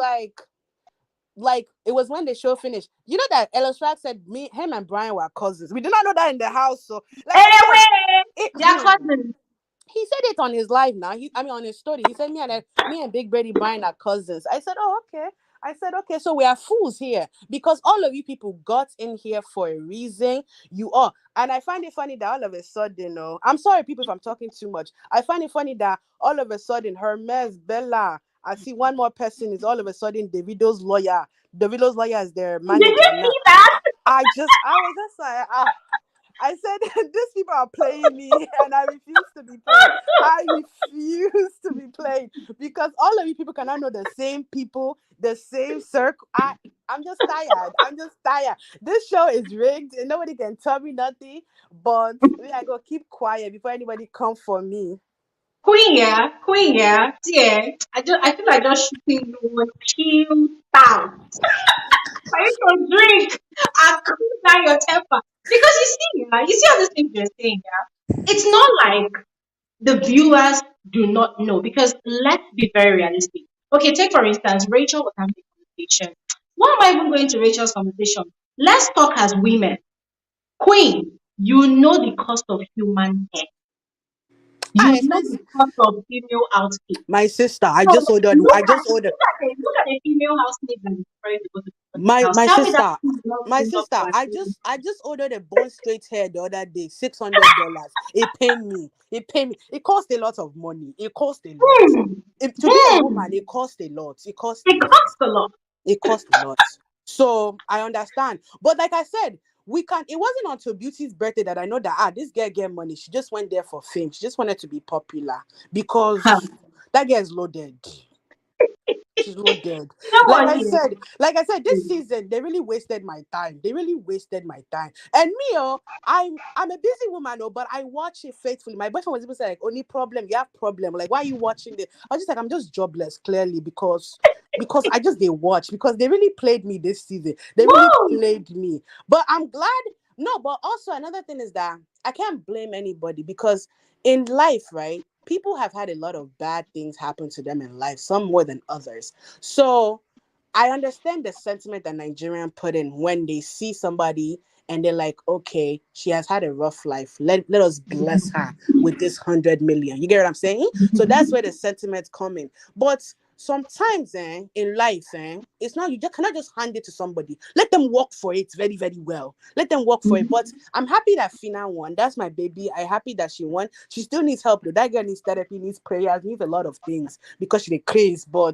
But other than that, I feel like Big Brother will be okay. Big Brother will be okay. Let somebody else talk, please, please, please. Thank you so much, Queen. I Yes. swear this is very sweet, but we have to We go talk. continue. We go talk soon. We go talk soon. Yes. Thank you so much. Oh my God, that was so refreshing and very, very in depth, insightful. Okay, we're gonna quickly move on to Audrey. Audrey, are you here now? Yes, Returning your I am. what See, happened? I had to switch to my laptop because for some reason I don't know my phone is not because I got a new phone, the 14 Pro Max. Hey, Yeah, yeah. I see people that are yeah. blowing this life. Oh. But Audrey, congratulations. Congrats. thank you. So I don't know, Nice. the audio is not working on my phone, so I had to switch to Are you the sure you're not going to return that phone? How can you have a see Pro Max? Come on. See, Anyway, I'm I could glad you're hear here. you, but you can't hear me, so I would go check it out. I don't know what's going on. All All right. right. Anyway, I'll, you're welcome. I'm super excited to have you on thank here. you. So Thank today you. we're talking about the structure of the level of season of Big Brother, and I would like to know what did it for you and what did not do it for you. What was your highlight? Which I of the aspects of the structure of the show, in terms of what the organizers brought to the table to entertain us and all, everything that happened with the season. Which one did it for you? all right. So I think what did it for me was the two houses. I think they Okay. had a good, you know how you have a plan, but did not execute the plan. So they had a good plan making the two houses, but they didn't Mm, execute the plan. Like I had high expectations when I was watching it, but I just kind of lose my expectation down because it was not given. Although I like the idea of two houses, it's just some things were supposed. Even I think if you have a plan, when when you're in the plan already, you can still make some switches, some changes. You don't have to follow the original plan because it's not always the same how you envision it plus how it's playing out. So I think the producers could have done a little switch why the show was going through. I don't think they had to like follow okay, step one, step two. They could have at least do a little switch or two things. Let's say for the first 3 weeks or 4 weeks, level one was they kept winning the head of house. And I'm not saying it's not fair, but I'm just saying they could have done like a little one or two switch, like the nomination process that was very horrible. I hated it. I think they shouldn't have done like the whole house is safe. I felt like they could have done maybe the head of house for that level is safe and everyone else is up for nominations. Or the mm, head of house can save 4 people or something, but it shouldn't be like everyone is safe and everyone is benefiting from 1 or 3 people that keep winning the head of house. I felt like at least the fourth week, like you said, the one they were supposed to do the merging or something, they Biggest shouldn't have asked him, would you like to nominate from level 1 or 2? Biggest should have said, so we are changing the nominations process. This week mm, you are gonna nominate from your house. So mm, nominate the whatever 5 or 4 or 6 people who are gonna be up for eviction. And I think mm, that would have been mind blowing. Everyone would have been shocked. The housemates on they would have been shocked. I think that would have gotten the rate all the way up from that week because I think they are doing with numbers and ratings of the show. I think that would have made the show very, very fun and interesting for the viewers and the housemates mhm, because they did not see that coming. But it is what it is. I like the two mm, housemates and I love the two houses and I love level two because they kept giving us like normal vibe energy, like trenches, smart. They had a lot of different talented people, different vibes, no negative mhm, energy as much as level one. They were just like your family, like they knew each other mm, outside. I just felt the family vibe with them. So I just liked it, but I like the show in general. I hope they do something different next year because I mean next year is a different show anyway, so it's gonna be a whole mhm, complete different thing. So but when they come back to the Bbnaija, they should at least take notes from the viewers. I see the producers, some are watching your YouTube. I think they're gonna take some notes because I think they really like your advice. So I think they're gonna be taking some notes since you we do hope a lot so. of analysis. Because Ebuka was We like, hope so. we see you, Glory. We hope so. We hope so. Yeah, Okay, let me ask you this one. Let me ask you this one, yeah. So, yeah, there was the reintroduction of the ninjas. I don't know if you've seen any season before. yeah. Yeah, so the reintroduction of the ninjas. What do you think? Do you think they were actually relevant for the season and moving forward, they should come back? No, they should not come back.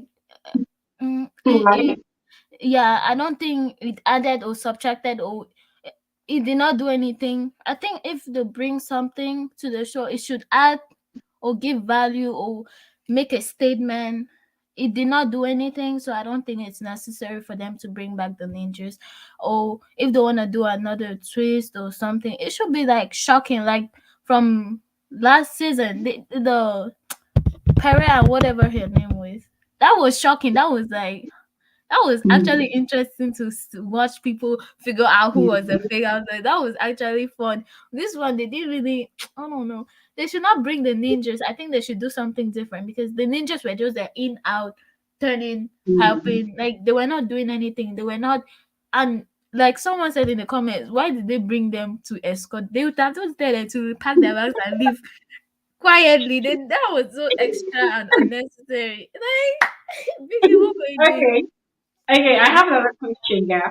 So personally, I feel like this is like 2 or 3 seasons now. I think 2 seasons now that Big Brother has the rule book for the housemates to study during their lockdown period, but then they still get into the house and they do XYZ and they don't get punished, especially this level of season. Personally, I felt like it was just a lawless season.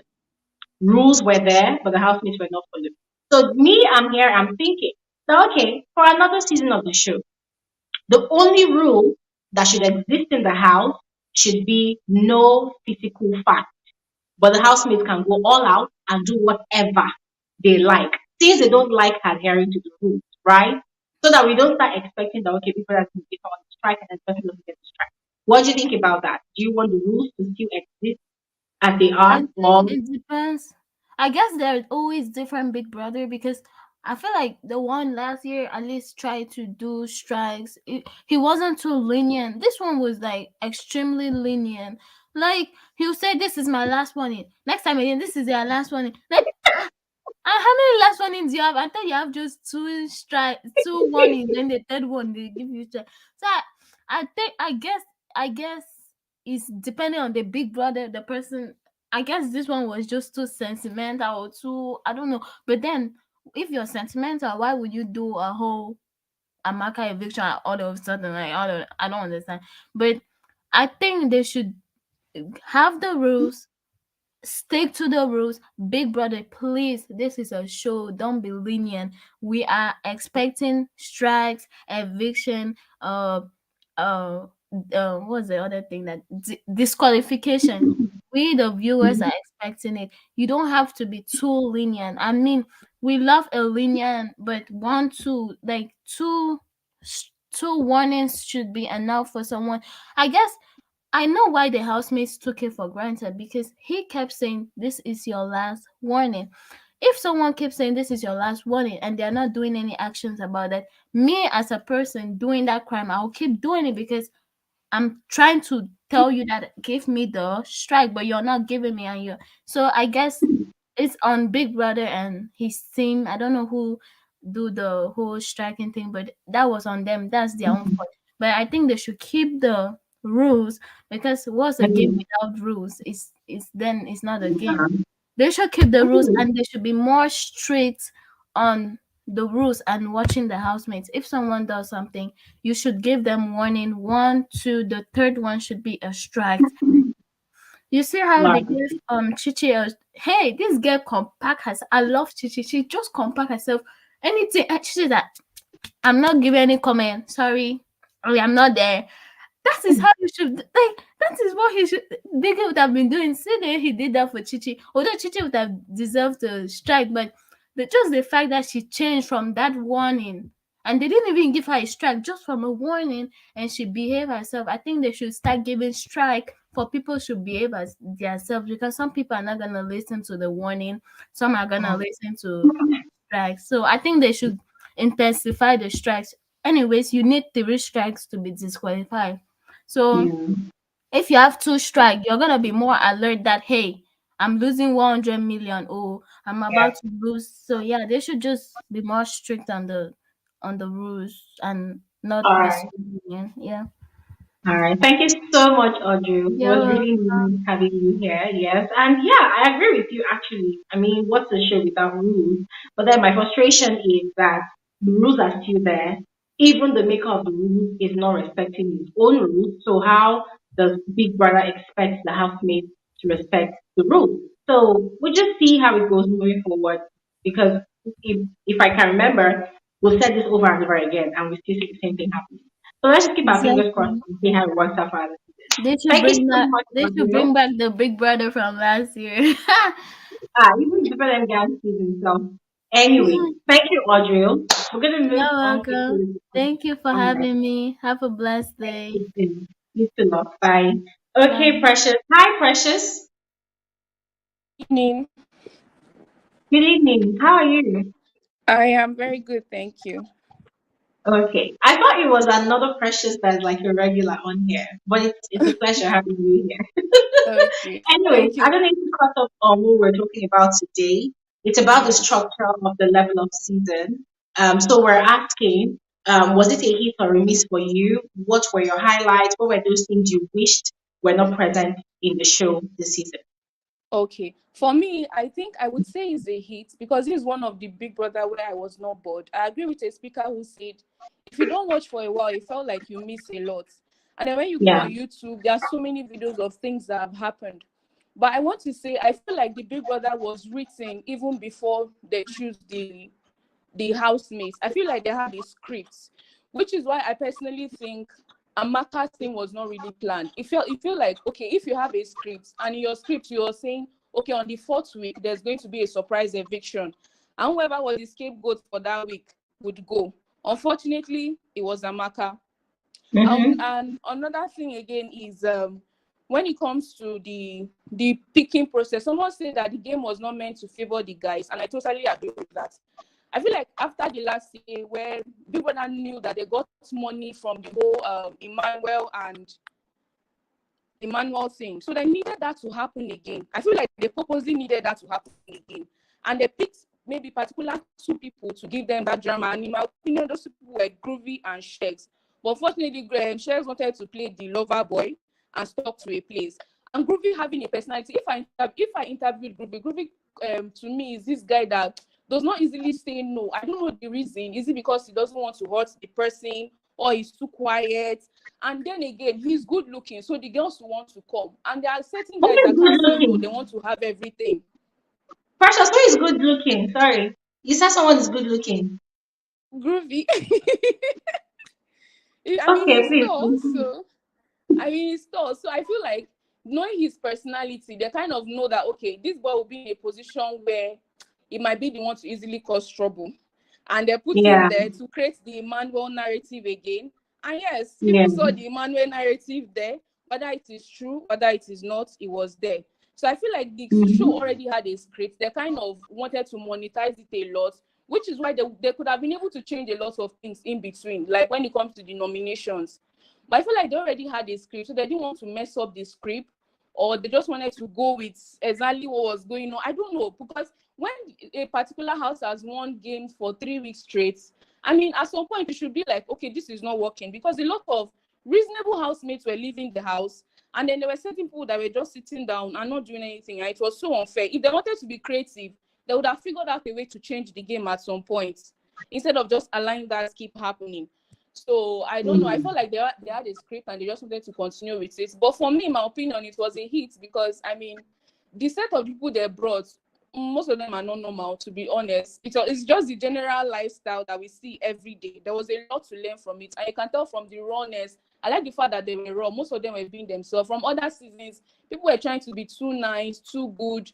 I mean, you should be nice, but it's a live TV show, so at the same time, be yourself and all those things. And a lot of people that were crying, we don't have strategy. Majority of them in the house had a strategy. But of course, the game would throw them off in terms of begin doing this, begin doing that. In my opinion, it was a hit though. I like the idea of the two levels apart from when it came to nominations.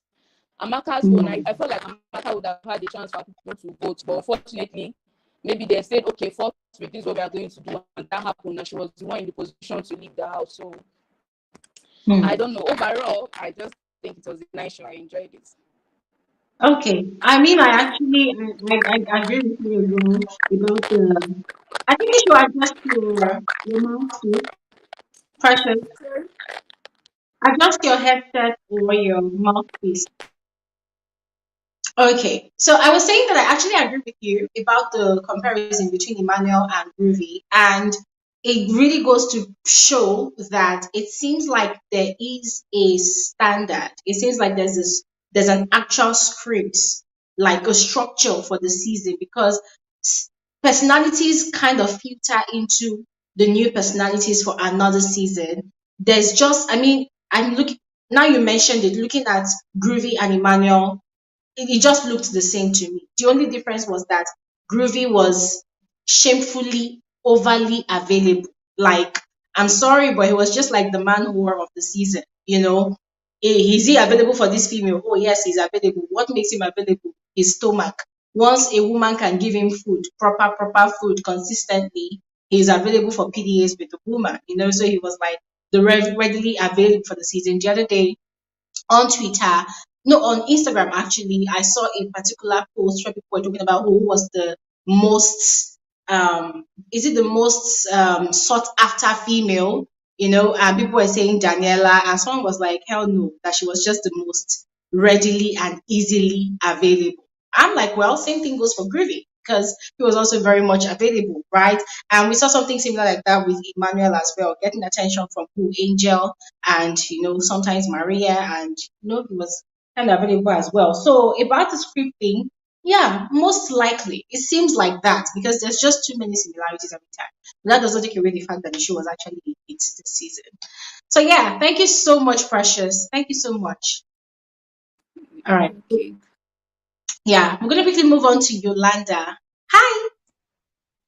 Hi, Glory. Yeah, for a moment, I was scared because your connection was not so clear. I was so scared that you might just pop out, but I'm glad you're here. You're especially welcome. How are you? I'm fine, thanks, and how are you? I'm good. So you know what we're talking about today. What are your thoughts about the season in general, the structure of the show, all the new additions? Do you think they were just too excessive, or do you think they were actually really relevant and they were very much utilized for the purpose of the season? What do you think? Oh, sorry, can Hello? you please repeat the question? My connection is really bad. Okay, I said, I'm asking your thoughts about the season. There were a lot of new things that were introduced, the three levels, selection of housemates, riders, fake housemates. Do you think all of these new additions, two channels, introduction of ninjas, do you think all of these things were actually necessary? And do you think they actually spiced up the season, or the season carried its own spirit that made it a hit? What do you think? I actually think it was a good concept. However, how they executed it, it was very poor. I feel like if they Okay. wanted to do something of this nature, they should have done their research. I feel like throughout the whole Mm. season, it was being winged. They just winged it. They were like, okay, how about we do this? And then they're like, okay, fine, just every idea that you have, we'll just nail it on the spot. They didn't have a concept. They did not plan it properly. They did not say, you know what, regardless of who is up or who is left in the house in week 7, this is what's going to happen. Or regardless of what's going to happen in week 10, this is what's going to happen. Instead, I feel like they were like, the more twists and turns we have, the better. In which at the beginning, it was actually fun to watch. But as the Yeah, season yeah. progressed, I feel like it was becoming redundant. It became repetitive, like there was no shock factor. Instead, it was very annoying. Extremely Yeah. annoying. I don't know, man. Like along the way, there was a point in the show where the show lost its sense of big brotherness. I don't know how to explain it. It lost that sense of big brotherness. And around I that can time was the relate. time that I stopped watching. There was a time that I stopped watching. I think it was like 3 to 4 weeks where I stopped watching, and your channel was the only thing that I was watching. Your channel was the Yeah. one that actually helped me, catch on, and maybe even going on Twitter and seeing what other people are posting, and all those clips. Because honestly, me coming home and watching the channel was boring and dragging and draining, because there were the same people on our screen that I felt were very annoying at that time. At that time, it was Bella and Shegs. It was the Bella and Shegs era. Like everywhere you click, it's Bella and Shegs. It's Bella and Shegs, Bella and Shegs.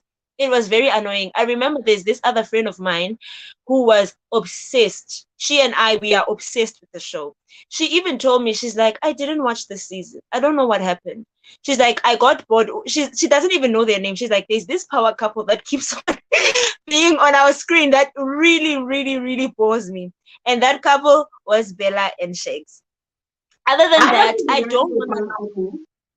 I don't think they were a power couple. For me, a power couple, in the sense of the Big Brother show, should also be highly intelligent. In my frank opinion, they did not really display to the fullest that level of intelligence, because when it came to. to, yeah, when it came to Exactly. task, the only power they had was, displaying that their funny kind of romance to the people that believed in it. So for me, they did not really pass as a power couple. For me as well, for her as well, but in a sense of power couple in inverted commas, because they were already always Mm, trending and they thought they were the power couple. They thought they were unshakable, unbreakable, that you know what, they are the king and queen of the show.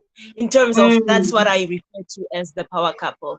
I mhm. do agree with Queen to an extent. When one of your guests, Queen, she Yeah. said something along the lines of, if Beauty was still in the show, she would have won the show. Mhm. Now, there is a part of me that believes it, but also we don't know what would have happened in the future of the show if she had stayed. We don't know. But all I know is sooner or later, Beauty was going to be disqualified. Whether it was going to be in the second week, whether it was going to be in the fifth week, on that reason only, I do believe she wasn't going to win, because disqualification was calling her name. Fina, on the other hand, I don't want to lie. I feel like she is the most hardworking winner we've had in the whole franchise.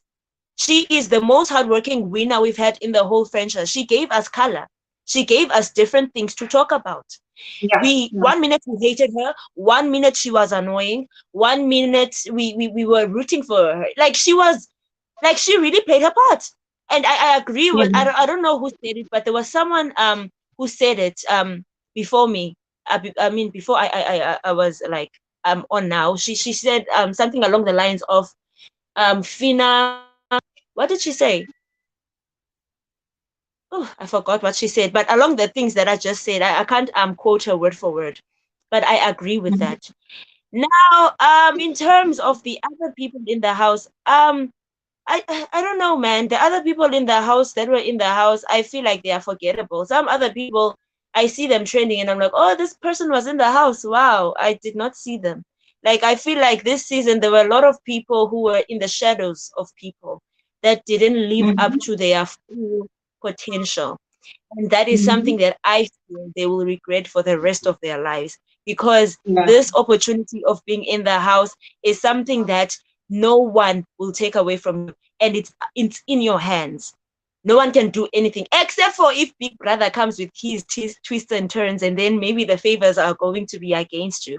But I feel like if you're in the house, it is 100% you're doing what you do in the house. It is up to you. No one else can force you to do anything. You can even lie in the house if you want to. No one is going to say you are lying, except for the public who does their research. But in the house, no one is going to say that you are lying. Do you understand? Mhm.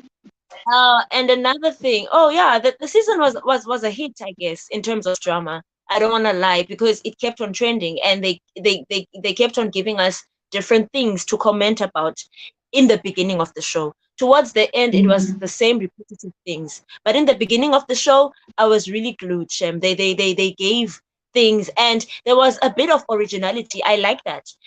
Previous shows, it was predictable. It was like, okay, this is what's going to happen. Oh yeah, she's the light skinned big booty girl, so she's definitely going to win, and stuff like that. But this season, the light skinned big booted girl, she wasn't the strongest candidate, and it was different, and I actually liked it. But even though I do like Chi Chi, but I do also believe she did not do enough also to showcase herself. It's either she didn't do enough or she did too much. I don't know. I'm in the middle with her. I feel like there was just something that she lacked. If she did have that flavor that she was supposed to have, I do believe that she could have gone far. because yeah, she had it. She had everything. She had the aesthetic. She had everything. Bella, on the other hand, I was a fan from day one, and she lost me when it went on. I was a fan from day one. Yeah, she lost me. I was disappointed. Bella and Beauty, those were the two. Yeah, Bella and Beauty. After they both lost me, that's when I remember there was this other live video that you had where I was like, I don't have a favorite for the first time. Yeah. After they lost me, I was like, yeah, I'm done. Otherwise, I did vote for Fina, I won't lie, because I feel like she did deserve it. And it's so funny how if a female wants to win, they need to do too much to prove that they are worthy. Yes, Yolanda, are you still there? But if a guy, yeah, can you hear me? Hmm. Yeah, as I was saying, Yeah, I if a can hear female you. wants to And win, you she know needs to. what? Yeah. Please carry on, carry on. Yeah, so for me, for a female, what I've gathered with Big Brother Nigeria, for a female, she needs to tick all the boxes. She needs to be extra. She needs, if the requirement is 50%, she needs to give 250%. But if it's a male, they need to give 20% for them to even be considered in the finalist group. If you look good as a male, and if you've traveled as a male, and if maybe you have this love interest, then people will vote for you to be in the final, or it's going to be a bonus if you are a musician. If you're a musician, then you've already won. If you tick those three things, you are good looking, you have a love interest, and you're a musician, know that you've won the season. Know that you've won the season before anything could happen. So for me, that's what I felt like. Otherwise, I'm happy with how the outcome. It was a very tight competition to a point where even I was questioning, will Fina make it or not? It was Hmm. very, very, very tight. Otherwise, I'm looking forward to next season. And I also auditioned. I want to see what the hype is about. I want to see what the hype is about. Nice. You know what? You know what, Yolanda? Let me just tell you this for free right now. I'm super excited that you auditioned, and I am hoping that you get into that space. However, Glory Elijah will always remain Glory Elijah. So just prepare I your mind. know. I will say what needs to be said, okay? I'll say what needs to be said, but you know it's all love at the end of the day, all right? But really, I'm I super excited. know. I know. I'm also excited. But anyway, before I go, I want to say something. If I am selected, just know that you will hate me, you will love me, you will feel sorry for me, and you will want me evicted. That's all I will say. Let me tell you this, yeah. You see the first thing you mentioned, you will also hate me and you will also love me because I will say every single thing you do, all right? So I just want us to still remain friends. No, but I'm really excited for you. I cannot wait to see you in that space, and I am really praying that you get in. All right, the world needs to see and Okay. hear you. You know, and whilst you were speaking, there was something you said that really made a whole lot of sense about Tina being the most hardworking winner of all seasons. Yes, I like that word, hardworking, and I want to make reference with that word to other housemates. I don't know how many of you have noticed, but it's now like this. Okay, for instance, with this new season of Big Brother, let me not go backtrack. With this new season of Big Brother, in a way, it now almost seemed like certain housemates just came on the show and they don't want to do shit. They were just very, very is it like a Mm. death, we call it like a death. They just came to chill because they know that once the show ends, whether they work for that spot in the house or not, they will definitely have people that will give them gifts. They will definitely have fans that would like them, that will celebrate them, because at the end of the day, it is all a popularity contest, right? So some of them, for them, it's not by the person that really shows any skills that matters. It is by the person that is the most popular. And personally, I want to say that it has become very, very irritating to me Yes, and even though Fina has all of her flaws, the way she speaks, I've complained about it a lot on this channel. But I completely agree with you that Fina really went into that house and she worked for it. White money also worked for it. I will always say this. I mean, it's not easy to go into a house like that, strangers that you've never met in your life, and you cook for 72 days. I mean, how many days did that show last? You cook for them. Even the ones that are annoying you, the ones that are conspiring against you, you are cooking for them, you're giving them extra meat. If it is me, you will not even see rice to eat. That kind of thing. So that's like Mm. working off your own emotions, mentally, emotionally, and even physically, because for people who cook, it is not easy to stand and cook for hours, for days, the same old routine. When there's a task, you see white money bringing the best foot forward. The only place white money did not really excel was in the head of house arena. The guy did not really have that strength. He had a weak knee, so he could not really do much. Likewise, Fina also really proved herself in the arena a lot. In fact, anything that was given to them to do, task, brand and sponsor task, whatever, they really proved themselves. So I really like that word use, and I really agree with you. I really agree with you. So thank you so much, Yolanda. And what did I want to request from you, especially? Oh, Letitia is actually thinking like me as well. Letitia said when you are out of the house, please come to FSWG. I want to also beg you in advance. By the time you come out of the show, whether you win or not, you're going to become a celebrity. And you know how our Bbnaija housemates are. When they come out of the house, even though the ones that spent 1 week or 2 weeks, they become unapproachable. They become celebrities, right?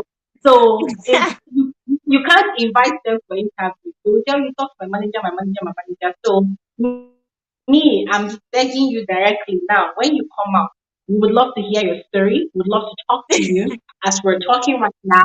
And you know how it is, right? And we would love for everybody to just be able to, share your wealth of experience by the time you're out. I am using the word as an affirmative because I strongly believe that you will get in there. So we're begging you in advance, all right? That you grace us, like you visit us. We beg you, please visit us. All right. But really, all the best, Yolanda. And thanks for sharing that news. We're praying that you get in. All right. You should get in. You must get in. Okay. Okay. All right. Enjoy your evening. Bye. Okay, bye. Okay. We're gonna quickly move on to Mina. Hi, Mina. Hello, Mina. Let me unmute you. Mina. Okay, Mina. You have to unmute yourself. Hello. Hi. Hi, Hi. Glory. How are Good you? evening. You're welcome. Good evening too. Oh, You're my welcome. Glory. Thank you very much. Thank you very much. I was expecting to be the last, so I was fast. Um, Okay. Anyway, thank you for this opportunity. That's the first thing. I think thank last you. week I suggested it in your comment section that we should talk about the entire season.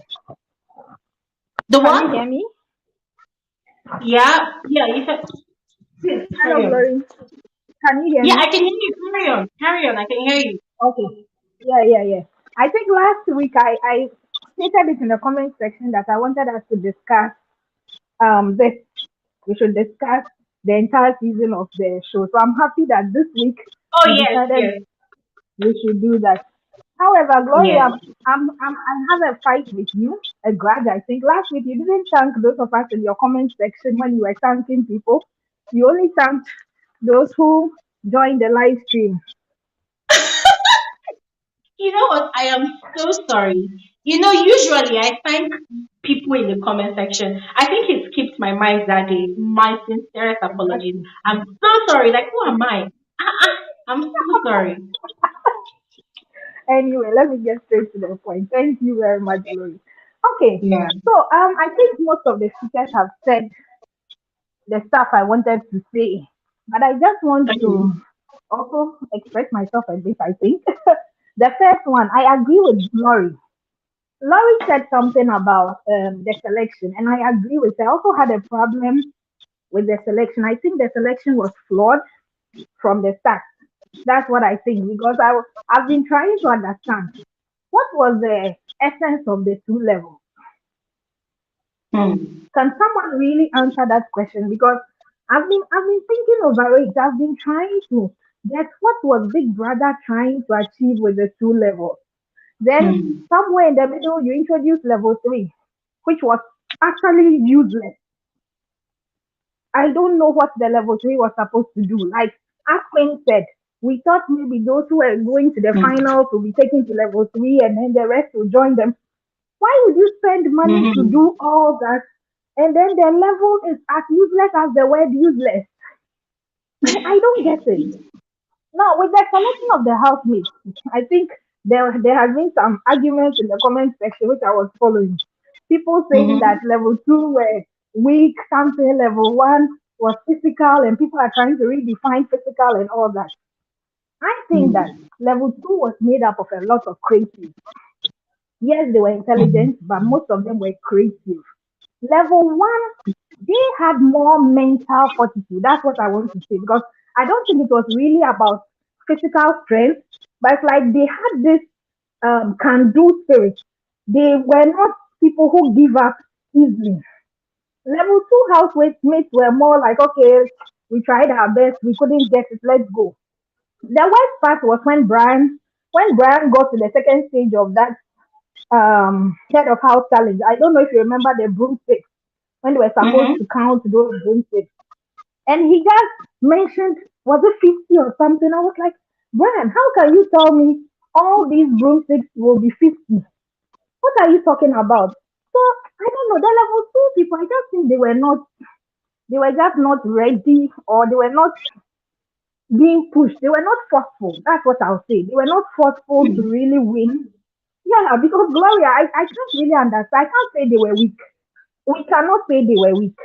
That is us. So, so They let were me not let weak. me let me vindicate myself here because you Okay. are indirectly talking to me directly and indirectly. Yeah. So Yeah. yes, I'm one of those people that believe that some of the levels. Okay, when we say level two, level one, strength and mental capacity, the comparison of it Okay. all. It's not like everybody in level one was actually physically strong because if that's the case, I'm sorry I'm mentioning these Mm-hmm. people's name all the time, but they are the easiest to come by because we were not doing jack in the house. Shegs and Bella, Exactly. yeah, they didn't really have that kind I of don't strength. call you my dear. Bella only became very proactive because she realized that the game had changed. And so she was trying to Yeah. do more, but then she still could not meet up. So Bella should be fair. What's her name? Chichi. Chichi was not really physically strong like that when it came to the head of house games. We're talking about Going. the head of house games, right? That led to the Yeah. nomination to first 4 weeks. The only people that were actually very physically strong, and when we say strong, we're talking about speed, we're talking about Okay. proactiveness Yes.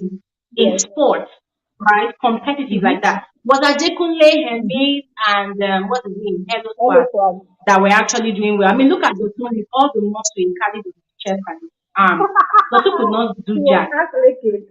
Yeah, I mean, yeah. So we're not talking about physical like physical strength like body.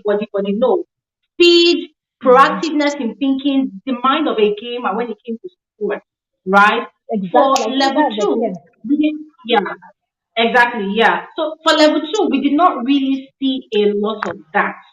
We did Mm-hmm. not. The only person that would have tried was actually, what's his name, Brian. But Brian lacked Yeah. that proactive thinking. And that was why this is the last set of our game, that broom, and the one they had to The count broomstick. broomsticks. He was Yes. not, yeah, he was not swift. Exactly. He was not swift in thinking about it. Yes. I mean, what's his name? Kev. One would have Yeah. looked at Kev, the married guy, and thought that, okay, this guy would Mm-hmm. have been strong. But then I felt like his weakness was exposed at the end of it all because when Big Brother asked him in the diary room, his excuse was Mm-hmm. that, well, because of the nomination process, he was trying to hide himself. But then in the Yes. first set of house games, which turned out to be a fake nomination, they did not know that that was the format of the Yeah. nomination process at that time, right? Ahead. So if Yeah. really he had strength like that, he would have excelled. He would have won the first set of house games, right? So the only difference was that they had the likes of Hermes. Hermes is that one housemate that has the most speed in the entire season of the show. Yeah, you Exactly. know. So Exactly. that's what personally I mean. Yes, I don't know if that's the same thing Yeah. everybody else means. So So please yeah, carry so I on. think Sorry, that sorry for I'm happy interrupting. you clarified that because in the comment section there was some sort of disagreement on what you meant by weak and what you meant by physical. So it's good. Then my next question with for Big Brother and the organizers: why were they paired? Why were the housemates Hmm. paired initially? Because I'm trying to see how that like what the whole play was about from there. Why do you put two people together and then you separate them and then you bring them back together? What did we want to achieve? What was Biggie Hmm. expecting? So I think these are some of the questions they should go and sit down and then really look at their whole program. Then the head of house game. I actually enjoyed the game. I actually enjoyed the game. It was not monotonous. It was not like the shine your eye and I think the lockdown season game. So I God. really enjoyed the game. However, I just felt so. I felt level two housemates were unfortunate. That was it. Because even with Yeah. the ones that were more of luck, they were just not getting it. And I don't know, maybe that was how God planned everything because we cannot understand why they were not just getting it. The simple ones that were just luck, they were not getting it. So they were just unfortunate. I think the head of house winner or whoever won the head of house should have been able to do more, which we didn't see in this season. Fine, Elo Swag Hmm. won. His whole level was protected from it. So what? What else does he gain from that protection? His whole level is not up for nomination. Okay. Why didn't they make it in such a way that they go in there to nominate and then the head of house has a sort of power to either save people and replace or there should have been something that the head of house could have been able to do, especially in the first 4 weeks. In the latter weeks, we saw some veto powers Hmm. being being introduced and stuff. I think that was after an afterthought. Biggie and his crew realized no, we've made the head of house useless, so we have to give them something else. Then they introduced the show max, whatever show or whatever they had to go and watch when you won the game. I think that the head of house this season we didn't see a lot. We didn't see even the power of the head of house. We didn't enjoy that. Look at how Bella and Shex were disrespecting the head of house all over the place. I think somewhere along the line, Fina also had the same problem with Chichi, head of house. But Biggie really failed with those ones. Then another thing I think with the head of Yeah. house was that He has most have level one housemates overstayed their welcome. Seriously, they overstayed their welcome. Some of them should have been out of the Hmm. house in the first 4 weeks. But because of how the head of house games was going, that was why they were favored and they stayed for that long. Seriously, I think one of your, I think Hmm. Queen mentioned Diddy Fire. What would Diddy Fire be remembered for? Laughing, laughing a lot. That's it. Yeah. And he was not the only one. Look at Dotun. With all your muscles, Dotun couldn't do anything. He was just there following Shanks up and down. Like Dotun, stop it. I look at him like, oh my God, Dotun, you should have done better. Then we go to the That's twist. just an. That, yeah. I moved to the twist in the season. Glory. I think in one of your live streams, I joined and I told you that the twist, seriously, I have no words. Some were very The what? unnecessary. The twist, the The twist what? that came in the Oh, the twist, tweets. Yeah. yeah, the Mm-hmm. twist that came in the season. Some of them were very unnecessary. The ninjas coming in, we thought the ninjas were coming to add something to the season. We saw nothing. Then the only thing they added was they came to escort Doyin, Chomzi, and Elo Swag out. Like seriously, we saw ninjas falling. Like what sort of ninjas are these? Glory, this season I had a lot of complaints. So I was actually waiting for this live stream. I've been waiting since the season ended. What were all those? Those are like the level three, the entire level three team, sending Chomzi, Doyin, and what exactly was Biggie expecting with sending those three to level three and bringing them back to the main house? Like, hey, Biggie, Mina, don't kill me before this you evening. even finish, yeah, before you even finish, Yes. talking about tweets, yeah, I just remembered something now. So one True. of the biggest disappointments I had for from this entire season, one of them, because there's actually a lot, was the fact that Mm-hmm. the show ended and we did not get to see the housemates' reaction, to in them discovering that Rachel and Cheesy were actually fake housemates. That's Biggie's writers. And I'm Exactly. like, what I was the thinking hell? that. Mm-hmm. That was so painful. And then when the show ended, they are going for their event and they're like, Cheesy, baddest right? I'm like, what the hell? That was a very, very juicy highlight that, oh my God, it would have given some crazy premium content, maybe in the final week. Mm-hmm. Probably the moment Ebuka was evicting both of them, and then he just Yeah. announces that they're Just put in actually the fake, and other. then the Yeah. shock. I like we lost a lot. There were certain things that Biggie could have done to make this season better. Seriously, I cannot complain. I can't say the season was not good for me. It was okay, but I think they could have made it better. And I don't know Mm-hmm. if the organizers sat down, they had already drafted how the season should be like. So they didn't want to like move. They didn't want to adapt. But there are some things that should have made them adapt at certain points. But no, we didn't see that. They just continued with the script that they were supposed to play, and it didn't go well. The introduction of the Mm-hmm. fake housemates and the riders. For me, Rachel and Modella had no business in this season. At all. They should never have been introduced. So I have no idea who thought it was a good idea to introduce those two. You said you had Mm-hmm. psychologists that studied this. They studied this housemaid character and how they behave. So the psychologist actually chose Rachel and Modella as fake housemates and a rider. I think Laurie said something, and I'm so glad she mentioned most of the things I wanted to speak about. She said you could have put someone like Fina as a fake housemate Mm-hmm. or a rider. You could have picked Ilebaye as a fake housemate or a rider, and you didn't see that, and you chose Modella and Rachel. What did you expect? What did Biggie expect? And when they even failed, you couldn't say anything to them. Rachel is now there saying that, oh, I was a rider 50% and I was myself 50%. Madam, shut up. You were a rider Later, she zero now said percent she was and actually yourself fantastic. 100%. What are you saying? She should Oh just my shut it. And Modella should also shut it. I don't know what excuse she's there giving, like, oh no, you don't understand. Who doesn't understand? What are you saying?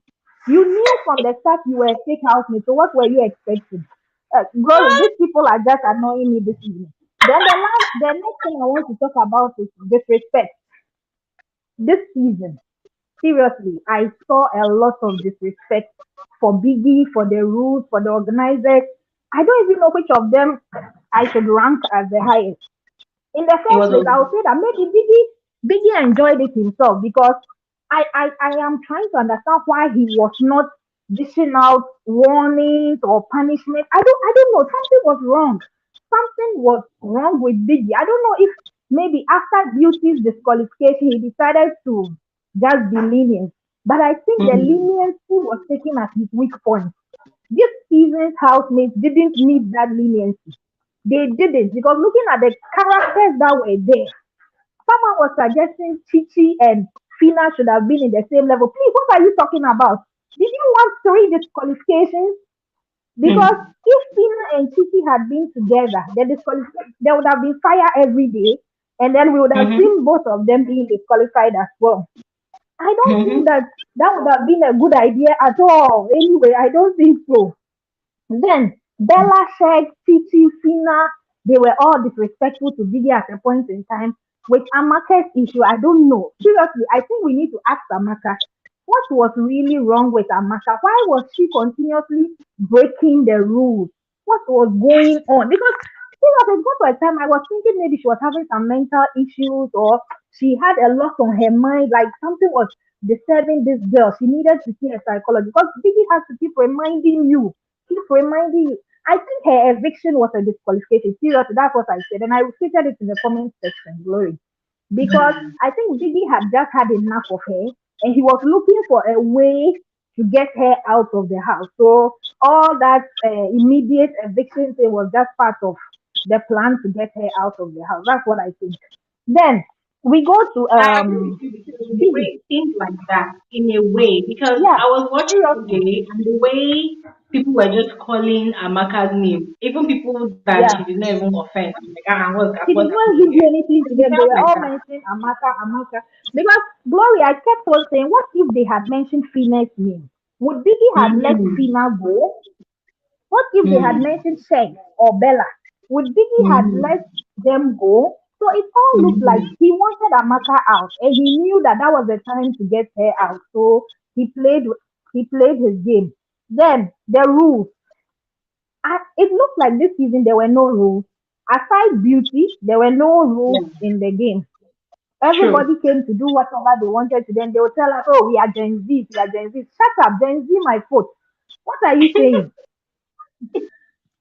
Gen Z is so what? Are you trying to say Gen Zs are not law abiding? They don't respect, they don't do things right. What are you trying to tell us? We have Gen Zs that don't behave like you guys, like what you went to portray. So they should stop telling us that. Biggie, in the long run, I think Biggie got what he wanted. I think all the organizers, Ebuka, they all looked tired at a point in time. That's why I think Ebuka spoke about Shex and Bella because it got to a time he saw that it was becoming too much and he had to intervene. And even that, look at Bella and Shex, look at what happened. They were rather blaming Ebuka, claiming Ebuka did not understand. So, glory, these people are giving me headache. Then My I dear, think that I we need understand. another live stream, Glory, to discuss the individual housemates because I think the characters we've seen this season, there's a lot Mm-hmm. to talk about. There's I a lot. already have two leads to talk about the characters. So I'll be expecting that live stream. I don't want to talk about them today. We'll I have it. think this We will. season, to me, finally this season was a hit. I will not I will not deny that. Yes, I enjoyed myself. Glory, in actual fact, I've gone back to rewatch your videos.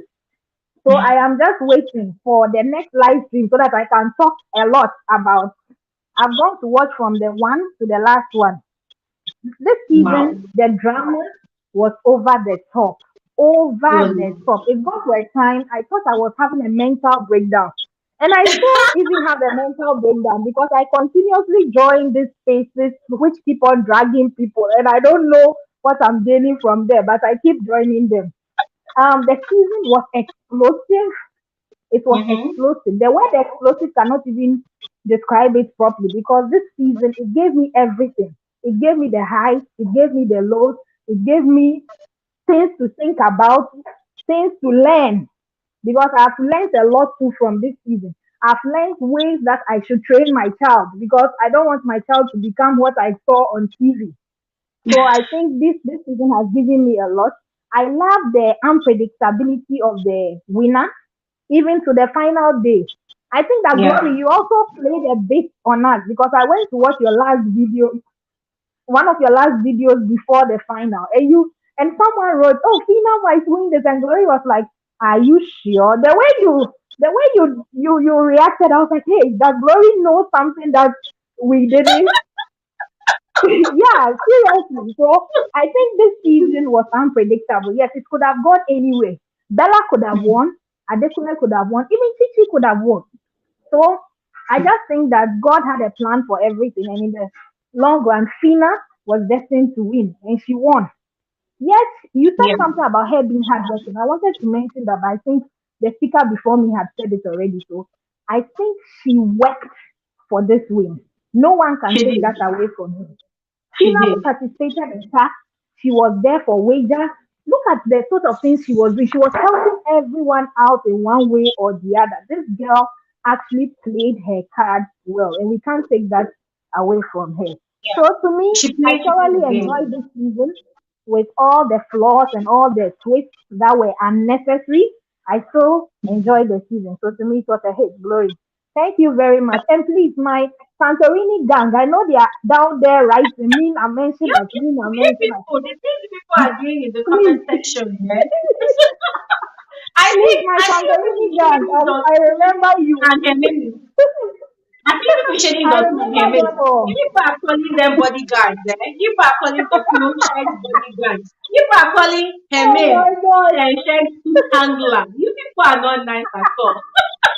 Oh, People are please, not please, nice. please, People are cracking me please, up please. here. Oh, Anyway, that's making the page more interesting for you, Glory. yeah. All for the Thank you so betterment much, of Mina. community. Thank you so much, Mina. Thank you. So nice speaking to you again, Glory. Continue the We'll good work. definitely have I another love one. you. I love Lutricia and I love Dupe. I've not seen Dupe today, but I think please extend my regards to her. All right, dear. Definitely. Thank you so Bye. much. Thank you so much. Wow, that was a lot. And we're gonna definitely have another live stream, to discuss more matters arising from the season. So quickly we move on to Ini Sadiq. Hi, Sadiq. Hello, Sadiq. Are you there? I can't unmute you. Can you please unmute yourself so that we can hear you? Hello, Sadiq. Okay. Whilst we're waiting for Sadiq to join us, we're gonna quickly move on to Daniel. Oh my God. Hi, Daniel. Can you unmute? Yeah, hi Glory. Hi, good evening. You're Yeah, welcome to the conversation. yeah, good evening. It's nice seeing you this evening.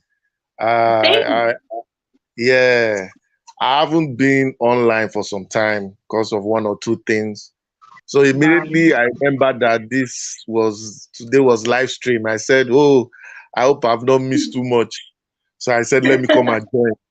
I'm Because glad. we're a family here, and it's always nice talking things with the family. Yeah. So I, yes. So I've been listening to people, and it's interesting to see people having different opinions. And as for me, I think the last season was very interesting. I think it for me it was the most interesting season since season one. And Hmm. yes, for me, I think it was because it got so much. Like I said before, that everybody was not like, oh, where me, I'm tired, and it was tiring. It was hectic. It was mentally draining at times, and I was really pitying you sometimes when you had to come and repeat these things to us. Be like, man, Glory, you try, and you just It state was it out. exhausting. Yes, it was really exhausting. But it's what kind of one thing we call sweet pain. Yeah. It was we wanted something, we craved, we got it, and we were able to do what we had to do. So Yeah. I think one thing they need to change about this season. Yeah, we can hear you. Please carry on. Okay, let me just talk of one of the rules. Okay. I think they need to add. The rules are okay, but they need to add a rule on emotional abuse. I Hmm. I think yes, I think the fact that there's no rule on that is giving people freedom to mentally bully people. Especially because in that house, if you notice, some people were doing that. Even I've noticed it for some time. The season before last, when Pere was doing that to White Money, and everybody was saying, "Oh, it's a game." And can you hear me? I can hear you. I'm reading what you're saying. I can hear you. Please carry on. Okay. Yeah. So people were saying it's bullying and all that. I know that it might be difficult to actually um, know where to draw the line, but they have to devise a means of preventing people from bullying, because now people are now using it as a tactic. I mean, people came into this season and tried to use mental bullying as a tactic to, Hmm. especially sheiks especially, use that Hmm. as a strategy to move himself through the season. And apart from his mental bullying and manipulations, he also gained fans for it. I think I don't know. We have to find a way to stop that, because next season, if they are going to get another character, and as we said, they bring similar characters, they're going to get somebody who comes again and manipulates people and bully people mentally. When is this going to stop? They really need to find a way to put that rule out and say, okay, this is. I think something like that was put up with Big Brother Mzansi. When try to make sure that this mental bullying or stuff doesn't happen. So I think they need to adopt that. And I don't know how they will do it, but they need to be creative with that. Then also they need to help. They really need to help us to mix things up. Eh? Continue. I'll say what I want to when you're done. Okay, so I really feel that they need to really help us to mix things up. I know I was one of those people that said I'm tired of having the same characters winning the show almost every season. Mm-hmm. I don't know. I like Fina. Yes, I like Fina, but my problem with Fina was that she was similar to some previous winners that I knew. Mm-hmm. Yeah. I've been watching Big Brother for.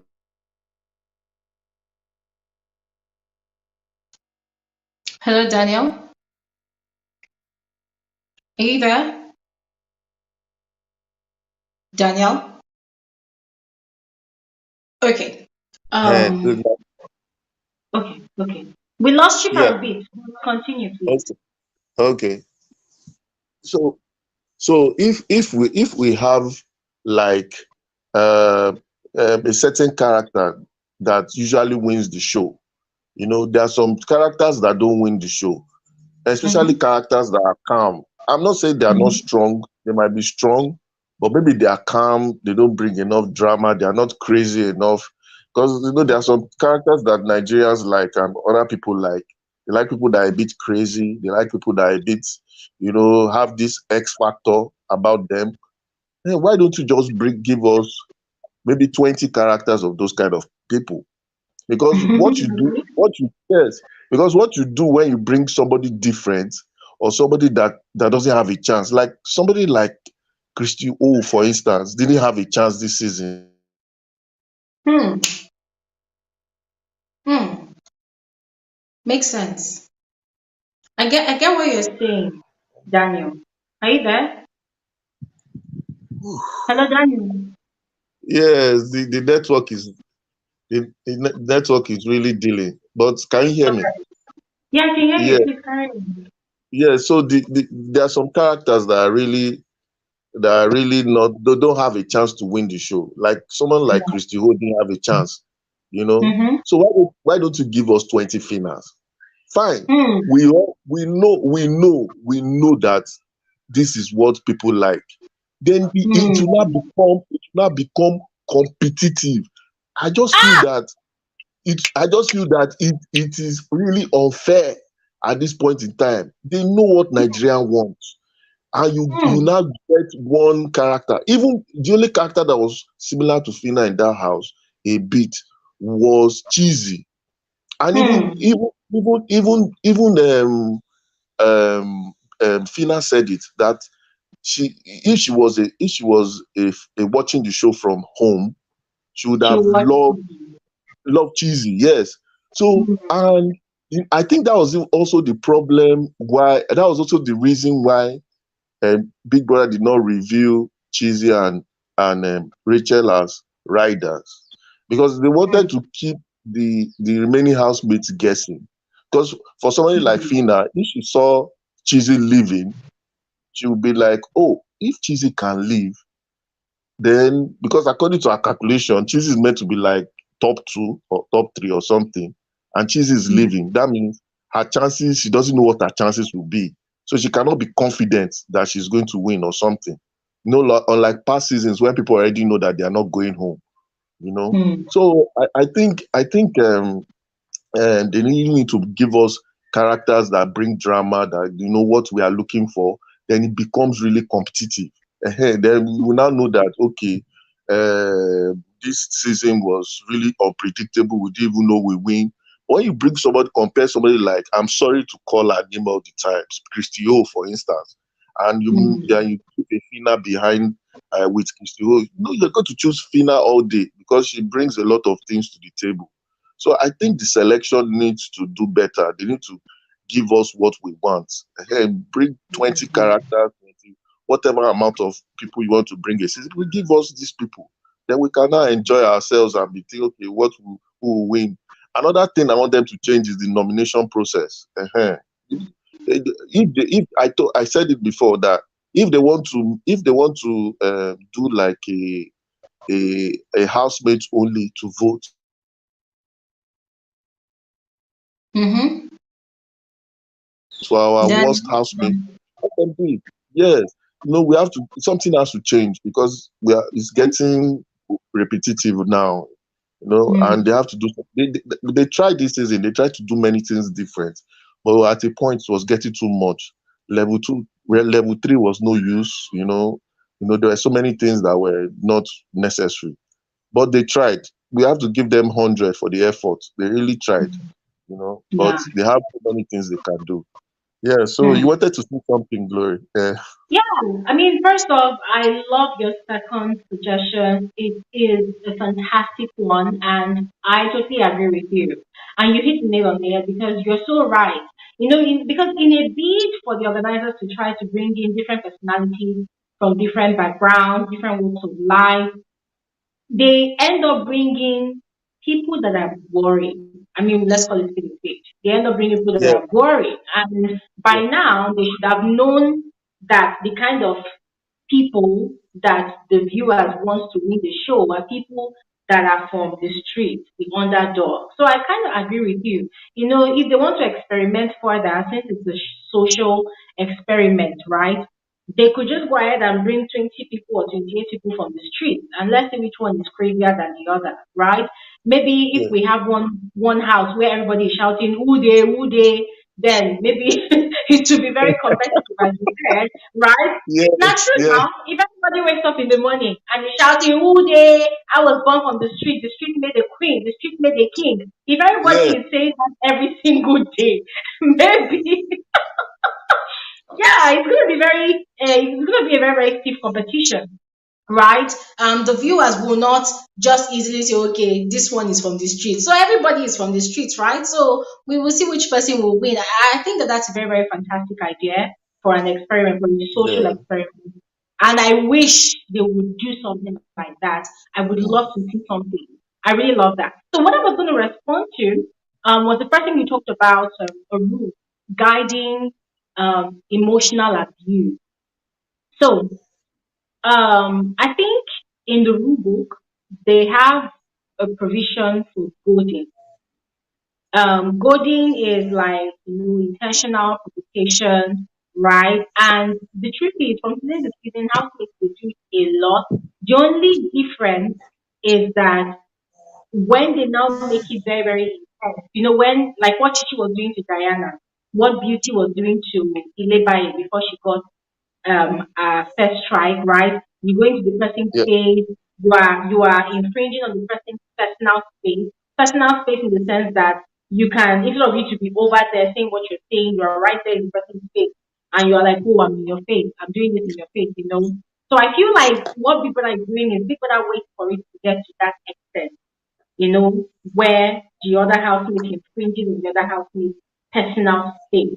That's when Big Brother now classifies it as goading. But normally, goading is when someone is intentionally, deliberately provoking someone to get a Yeah. reaction, right? Yeah. So housemates do it all the time, you get. And for Shares and Bella's case, we had a live stream, I think about 2 weeks ago, and we had someone talk about, oh, Shags should have been disqualified or evicted or something like that. And the truth is, where goading actually becomes recognized as an actual offense in the show of Big Brother, at least from what I've been seeing so far, is when the victim actually sees themselves as a victim and complains about it and makes a case out of it. With Bella's Exactly. case, Yeah, but with Exactly. Bella, sadly, Bella is too proud to qualify herself as a victim. And that's why whatever happens between herself and Shanks in the house, in all of her interviews, Bella will never agree that Shanks did anything to her. Shebi, you saw her interview, she said, all the time people are saying, I don't understand. She's claiming ignorance and she's claiming dumb. You get so if someone does not see themselves as a victim, it's very difficult to make a case for them. I mean, Lutricia is a lawyer, so I think she explained this on one of those live streams that we had as well. She's a lawyer. Oh, This is kind of the a forte. This is kind of the kind of cases that she uses sometimes, abuse and all of that. So she explained it. So Bella is a very, very proud person. Also looking at her background, her family, where she's coming from, so she does not want to make herself look like a victim, and she does not want to see herself as a victim. And personally, I do not want to see her as a victim. But if it was now a case of Bella making a case out of the whole drama in the house, for instance, remember that bathroom scene on that particular Saturday after the party when Shex was making drama inside the party arena, and when they got into the house, they were in the toilet, and Bella was acting like a caged animal. You know where an animal is caged, you want to yeah, escape, but you don't want to leave. So Bella yes, put herself in that situation. You are complaining that the guy is messing up with your mental health. You're complaining that the guy is stressing you out. Okay, the toilet door was not locked. If it was locked from inside, you can easily open the bolt, right, and step out for fresh air. yeah, But Bella chose to remain there. At that point in time, it was very evident that Sheg was kind of goading her.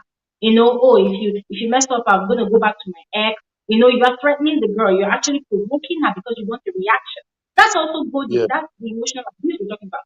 But the girl yeah. was enjoying it because according to her, he's a London boy, and she must marry him by final marriage. Now, So wow. I think Big Brother already has. What I'm trying to say in all of this is, Big Brother has a provision for goading. You understand? Mm, I think voting yeah, also covers, in a way, emotional abuse, mental abuse, in a way. And that is mm, if it is that intense, right? If they see it as it being that intense, and if the other person actually really got it about heavy.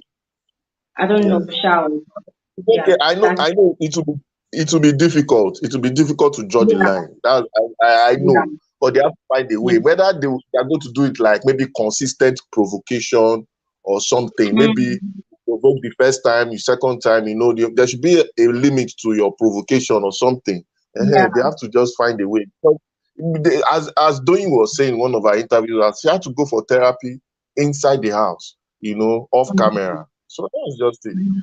Anyway, Glory, it's nice talking to you this Thank evening. you so much, Daniel. Thank you so much, Uh, Daniel. I really appreciate it. And don't mind yeah, doing saying that she went for therapy. Quite interesting is that someone that went into the house with the strategy of manipulation got actually went for manipulated. therapy after she manipulated and got manipulated, and then she now went for therapy.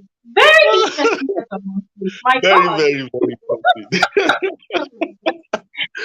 Thank you so much, Daniel. I All right, totally, all totally love your right. your Yeah, your second suggestion, and I really hope that we get to see a game like that in any season yeah, of Big Brother. It will be mind blowing. I want a yeah. situation where for 72 days everybody in the house will be shouting, "Who there? This fifth made a queen! This fifth made a queen!" I want, I want to see what will happen. Thank you Yes, so much, yes. Daniel. Have a All nice right. evening. You too.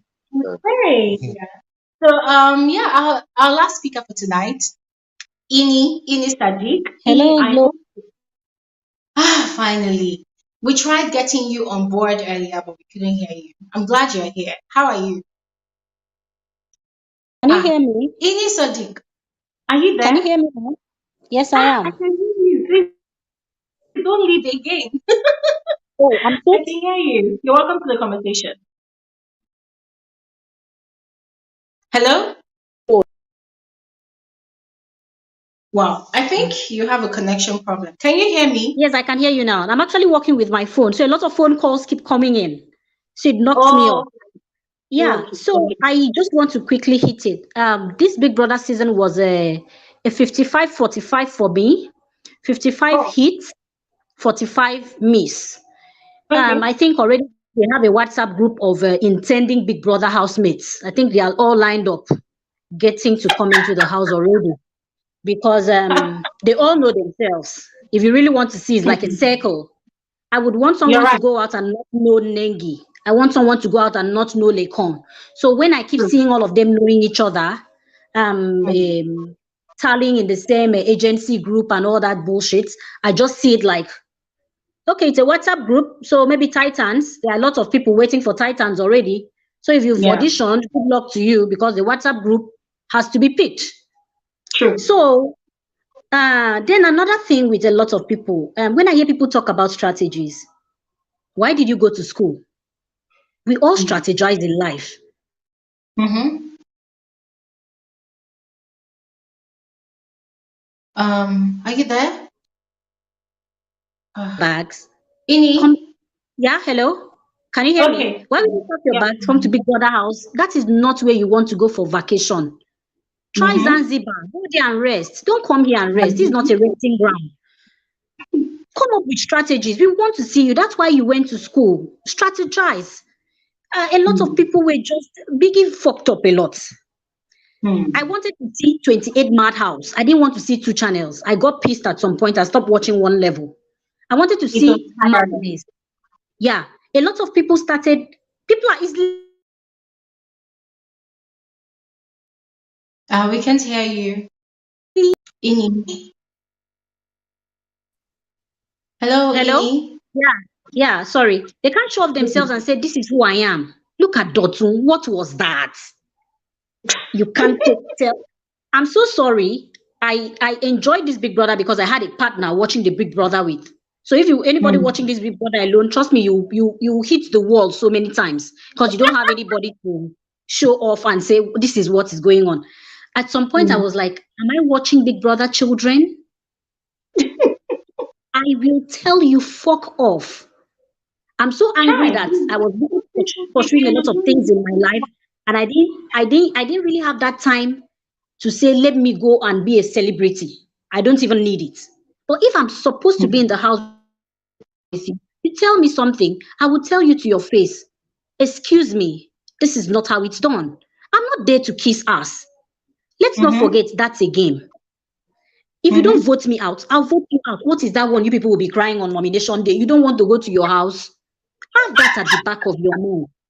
I will go home. Somebody is going to vote me. You are not my enemy. You are there to play a game with me. It does not mean you hate me. Those are the things you should tell yourself before going to Big Brother. Then, as for shippers, unfortunately, shipping has always been the route of Big Brother. If you want Mm-hmm. to go as far back as Lerato, Uti, Ah, we can't hear you. Oh my God. Ini, come back. sorry, they've always had someone, hello, Uti and Sheila, a lot of them. So we will always see relationships. Now, how do you manage a relationship inside Big Brother house? Know how to separate yourself from that relationship. Fina did that effectively. When it was groovy time, she gave groovy time. When it was audience time, she gave audience time. When it was groovy time and to gossip with groovy about other people, she did it. And that is how couples exist. But what Shades and Mm-hmm. Bella did, it was I'm sorry, I used to mute my mic a lot whenever they come on stage. I just mute my TV because I stand alone as a young lady, so I don't want someone calling me and be. The guy talked too much gibberish. I couldn't understand as a girl. I'm I can too totally I'm too smart. relate. I'm too smart. I don't know what's wrong with Ini's network. Ini, Ini, your tea is very hot. Please come back. Yeah. At times Hello? I'll be hello, can you hear me now? Yes. Yeah, at times I'll be like, can Big Brother My God. Guys, can you hear Ini? too Ini? much? Hello? It was just hello, can you hear me now? So I'm going Yeah, to it try and yeah, because I'm expecting calls. So I'm going to try and round up. So what's going to happen now is that Big Brother doesn't listen. That's the truth. He doesn't carry the audience along. If he picks up things that audience don't like, there are too many repetitions he shouldn't be bringing up on board. It's tiring. I don't want to pay my DSTV and be watching nonsense. He should know that it's not only children that watch Big Brother. Big Brother is a live show. You come on there to display your attitude, your character. I'm sorry. Even me that I'm talking to you, am I going to that house? I'll be the first to leave that house because I won't be able to tolerate some things. Unfortunately, it's a human behavior. All of us can't make sense. Except you want to play white money, congrats to you. If you can, because I give it to him. He held on to himself to do that. But apart from that, I'm so sorry. Big Brother needs to start listening to the audience. He needs them. Yeah. At some point when people are not interested in your show anymore, I've watched Big Brother for so long that I started Big Brother from when it started, from Africa to Nigeria. When they did a Buka bullshit with Cotton, I was like, what is this? When they cut and came back with the same pattern, I just knew they wouldn't change. Unfortunately, this is the show, as someone said earlier, what do they call? Erica's time, the lockdown. I was so unfortunate. I'll still tell myself I was so unfortunate because there was no work. So I had to sit down and watch that bullshit. I was so pissed off so many times that how did this boy win the show? Erica was good, but she got derailed so many times.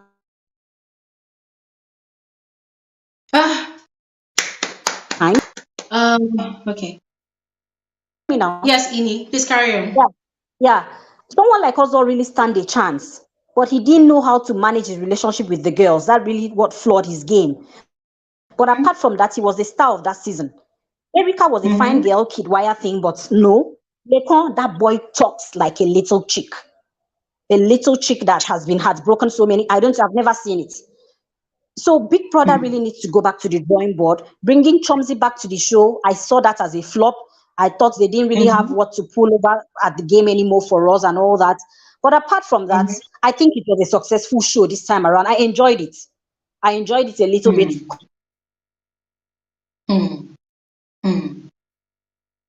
Ini, are you still there?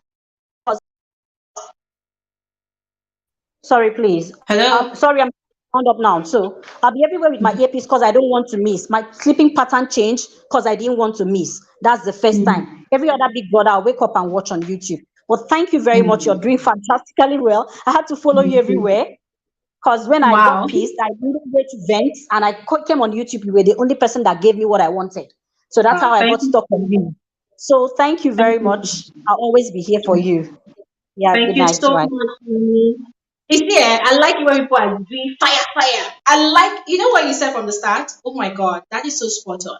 It always amazes me how season to season, housemates already knew each other, and it just makes it easy for the viewers to just bring along their assumptions that, oh, the organizers of the show, they're actually admitting people into the house via connection. I mean, when Beauty had that conversation with Chi Chi on the first Saturday night party, yeah, that, oh, Messi is our mama. I was wondering, like, what the hell does that mean? Right? And then they're out of the house and Beauty wants to do a birthday, be her birthday, and we are seeing, oh my mama, that kind of thing. The same thing for, what's it called? Pepper Them Gang season, rumors everywhere that, oh, Nengi and what's her name now, Mercy, they had auditions together. What's her name? Mercy got in for the Pepper Them Gang season, and then for lockdown season, we saw Nengi in the house. And then it turned out that, oh, they knew each other. And then look at Daniela in this level up season, went to the same school, secondary school. Abishi and Sasuke, they were friends, I mean, it's like one small family group, right? And it's like, okay, this season, no, it's your turn to go into the house. And then this one, oh, next season, no, it's your turn. I mean, listen, for me, I don't really have any say in that. I can't say, oh, the organizer should not do whatever they want to do, but I don't want to believe that out of 40,000 applications, out of 40,000 auditions, the organizers cannot get 30 solid people with different personalities from what we've been seeing for the past 7 seasons now. I don't want to believe that. Nigeria is too versatile for that. The personalities that exist in this country is too versatile for that. It was when I watched Big Brother and Zamzi early this year that, and I said, so if we can have this kind of personalities in Big Brother South Africa, why do we keep having the same old kind of people, repetitive kind of people? In that Baby in Zamzi that we watched, it was only one person, one person that apparently that's Tato. For those of you that watch Baby in Zamzi, Tato has been watching Big Brother Naija for a long time. So automatically, the strategy of shipping that she had been seeing in Big Brother Naija, she took it to Big Brother South Africa. Yeah, she took it to Big Brother South Africa. What's this girl's name? I think Treasure too had been watching Big Brother Naija. So it was just those selected few of them that had been watching Big Brother Naija. They were the ones that when they went into their own Baby in Zamzi mansion, they now tried to utilize the strategy of shipping. But for every other housemate that participated in Big Brother South Africa, oh my God, if you guys followed my review, you would have seen the things I said. I did not see their personalities coming. These people were so different. Jesus Christ. They were so different. I felt like it was like I was watching people from another planet. But then what do we have with our own Big Brother Naija? The same old freaking annoying thing. It's like there's one particular director. It's like when you're watching a Tyler Perry movie. When you're watching a Tyler Perry movie, you know that you're going to see Madea. If you don't see Madea, you're going to see one woman that's abused. So we know that with Tyler Perry as a director, executive producer, for his style of movie making, there's a pattern. And what is Tyler Perry's pattern? Tyler Perry's pattern is addressing the issues that women have in relationships, in society, whether in religion. You know that is Tyler Perry's kind of movie making. That's the way it feels when personally I am watching Big Brother Naija. It's like there's one particular director that says, okay, there has to be sheep. There has to be the one that likes violence. I believe that us as human beings, we're so different, we're so diverse, we're so creative that out of if 50,000 people auditions for Big Brother, at least, a bad or a good, there should be at least 30 people that can bring something different, an entirely different kind of spice. And I love what Ini Sadiq said. We want to see people that did not know each other before going into the house. I mean, look at Doyin. Doyin said she knew Dotu before they got into the house. Now we are hearing that Elo Swags and Brian, they are cousins. And Brian too is coming to come and say, in my life I have suffered. Oh, chow. Elo Swags is coming to come and say he went to kill grandmas for his mother. So what do we believe now? It just goes to show you that most of these housemates, they come into the house with a script.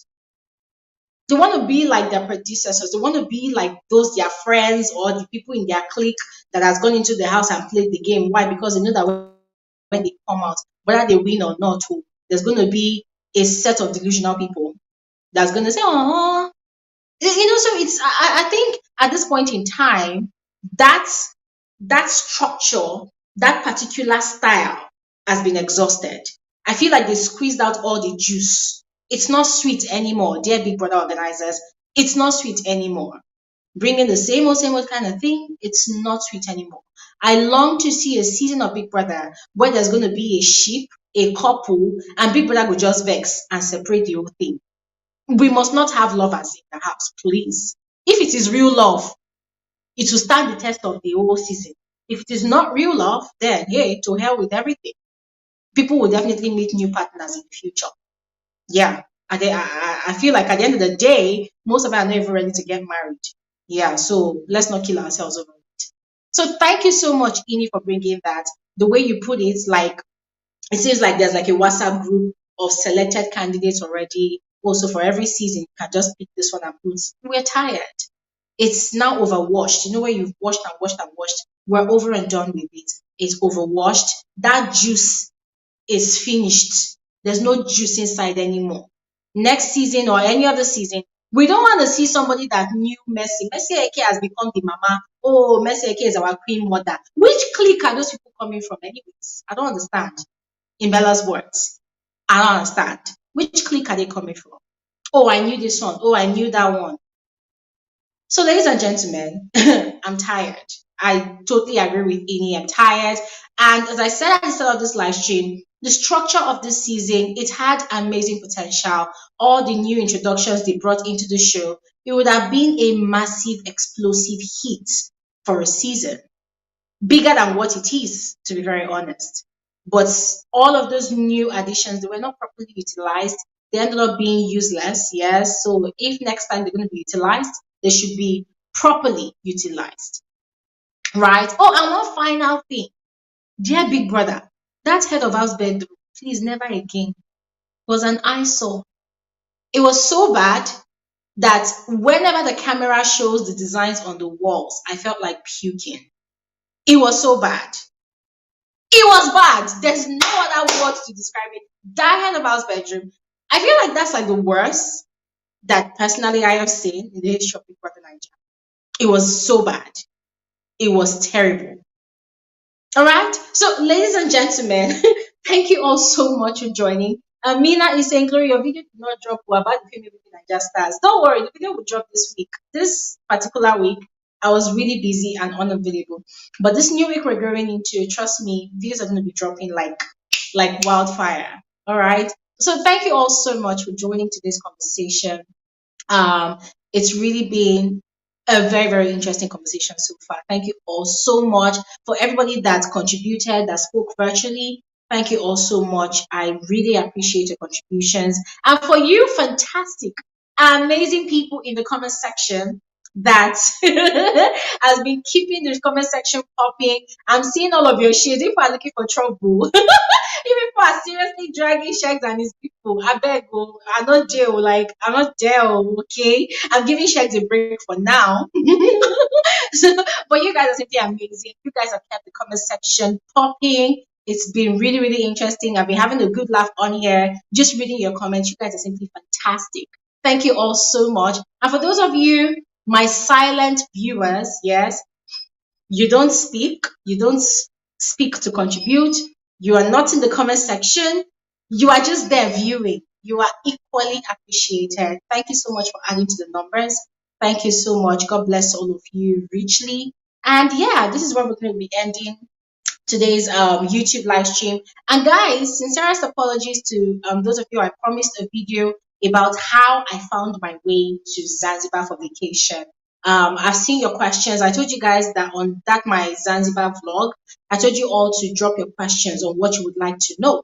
All right. And I've seen your questions. It's actually a lot, but it's not something I cannot answer. I'm going to definitely drop your video this week. All right. And yeah, what else? Okay, yeah, about movies. So it seems like a lot of people don't know that we actually do movie reviews on this channel. And I don't blame you because most of the time, reality TV shows actually take the bulk of the reviews on this channel. But we also do movie reviews on this channel. So, yeah, I've been doing movie reviews as well. Movies I've been seeing. And yeah, more movie reviews will be coming up as well. So I'll encourage you all, if you're also a lover of movies, yeah, go ahead, watch the reviews.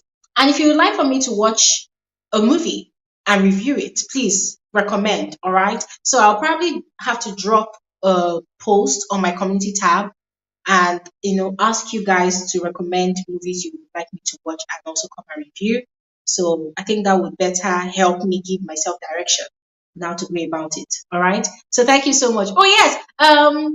Bossa is saying, but we are always liking the video. Yeah, for those of you that are also liking my videos, thank you so much. God bless you all. And please like the live stream. It's not rocket science. It's not that difficult. And it's for free. Please, if you've been enjoying today's conversation, please give this live stream a thumbs up.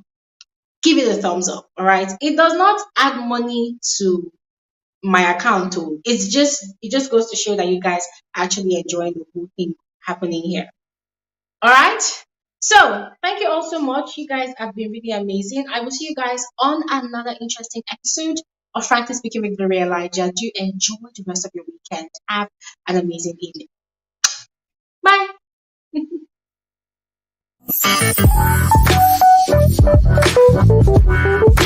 Hey, stop right here. Don't go anywhere. You are especially welcome to my YouTube channel. My name is Bbnaija, and this right here is frankly speaking with Glory. I am the girl with the tea. I give detailed analysis of reality TV shows like Big Brother Naija, like Nigerian Idols, like The Voice Nigeria. You know, basically any reality TV show that actually interests you, it automatically becomes my interest as well. I literally carry on from my head. I give detailed analysis, I give detailed reviews. I run commentaries also because I want us to have fun. I want us to catch cruise. I want us to, you know, vibe to stuff like that. And reality TV shows are not the only kind of content that I put out on my channel. I also do movie reviews. So you see this Bbnaija of a girl, she's a very, very boring sport. Guys, for real. I am super, super boring. However, whenever I feel like passing my time, you know, just having my own fun, chilling, being in a zen mode, I catch up on movies, which I find very, very interesting or exciting. But also, guys, I love reviewing those annoying ones because, hey, we have to call them out. You cannot come and waste my data, you cannot come and waste my precious time watching some really annoying movies. And I also talk about trending social topics because, of course, this life has to be balanced, okay? It's not all about entertainment and fun all the time. We also need to talk about those serious issues that concerns me, also concerns you as well. You're about to have a blast on this channel. I also share my life experiences from time to time. Yes, that is when people ask me to talk about it. But if people don't ask me to talk about it, sometimes I do not feel the need to talk about it. I like keeping my private things private. But once again, you are welcome to my YouTube channel, and as I told you before, you are in the right space. Trust me, you will be so addicted to this channel. People are going to be asking you, what's happening with you? Are you okay? And hey, don't forget to turn on post notification, all right? That is the best way for you to always receive alerts of my videos. So you see what I'm doing on my screen right now, just do exactly that. And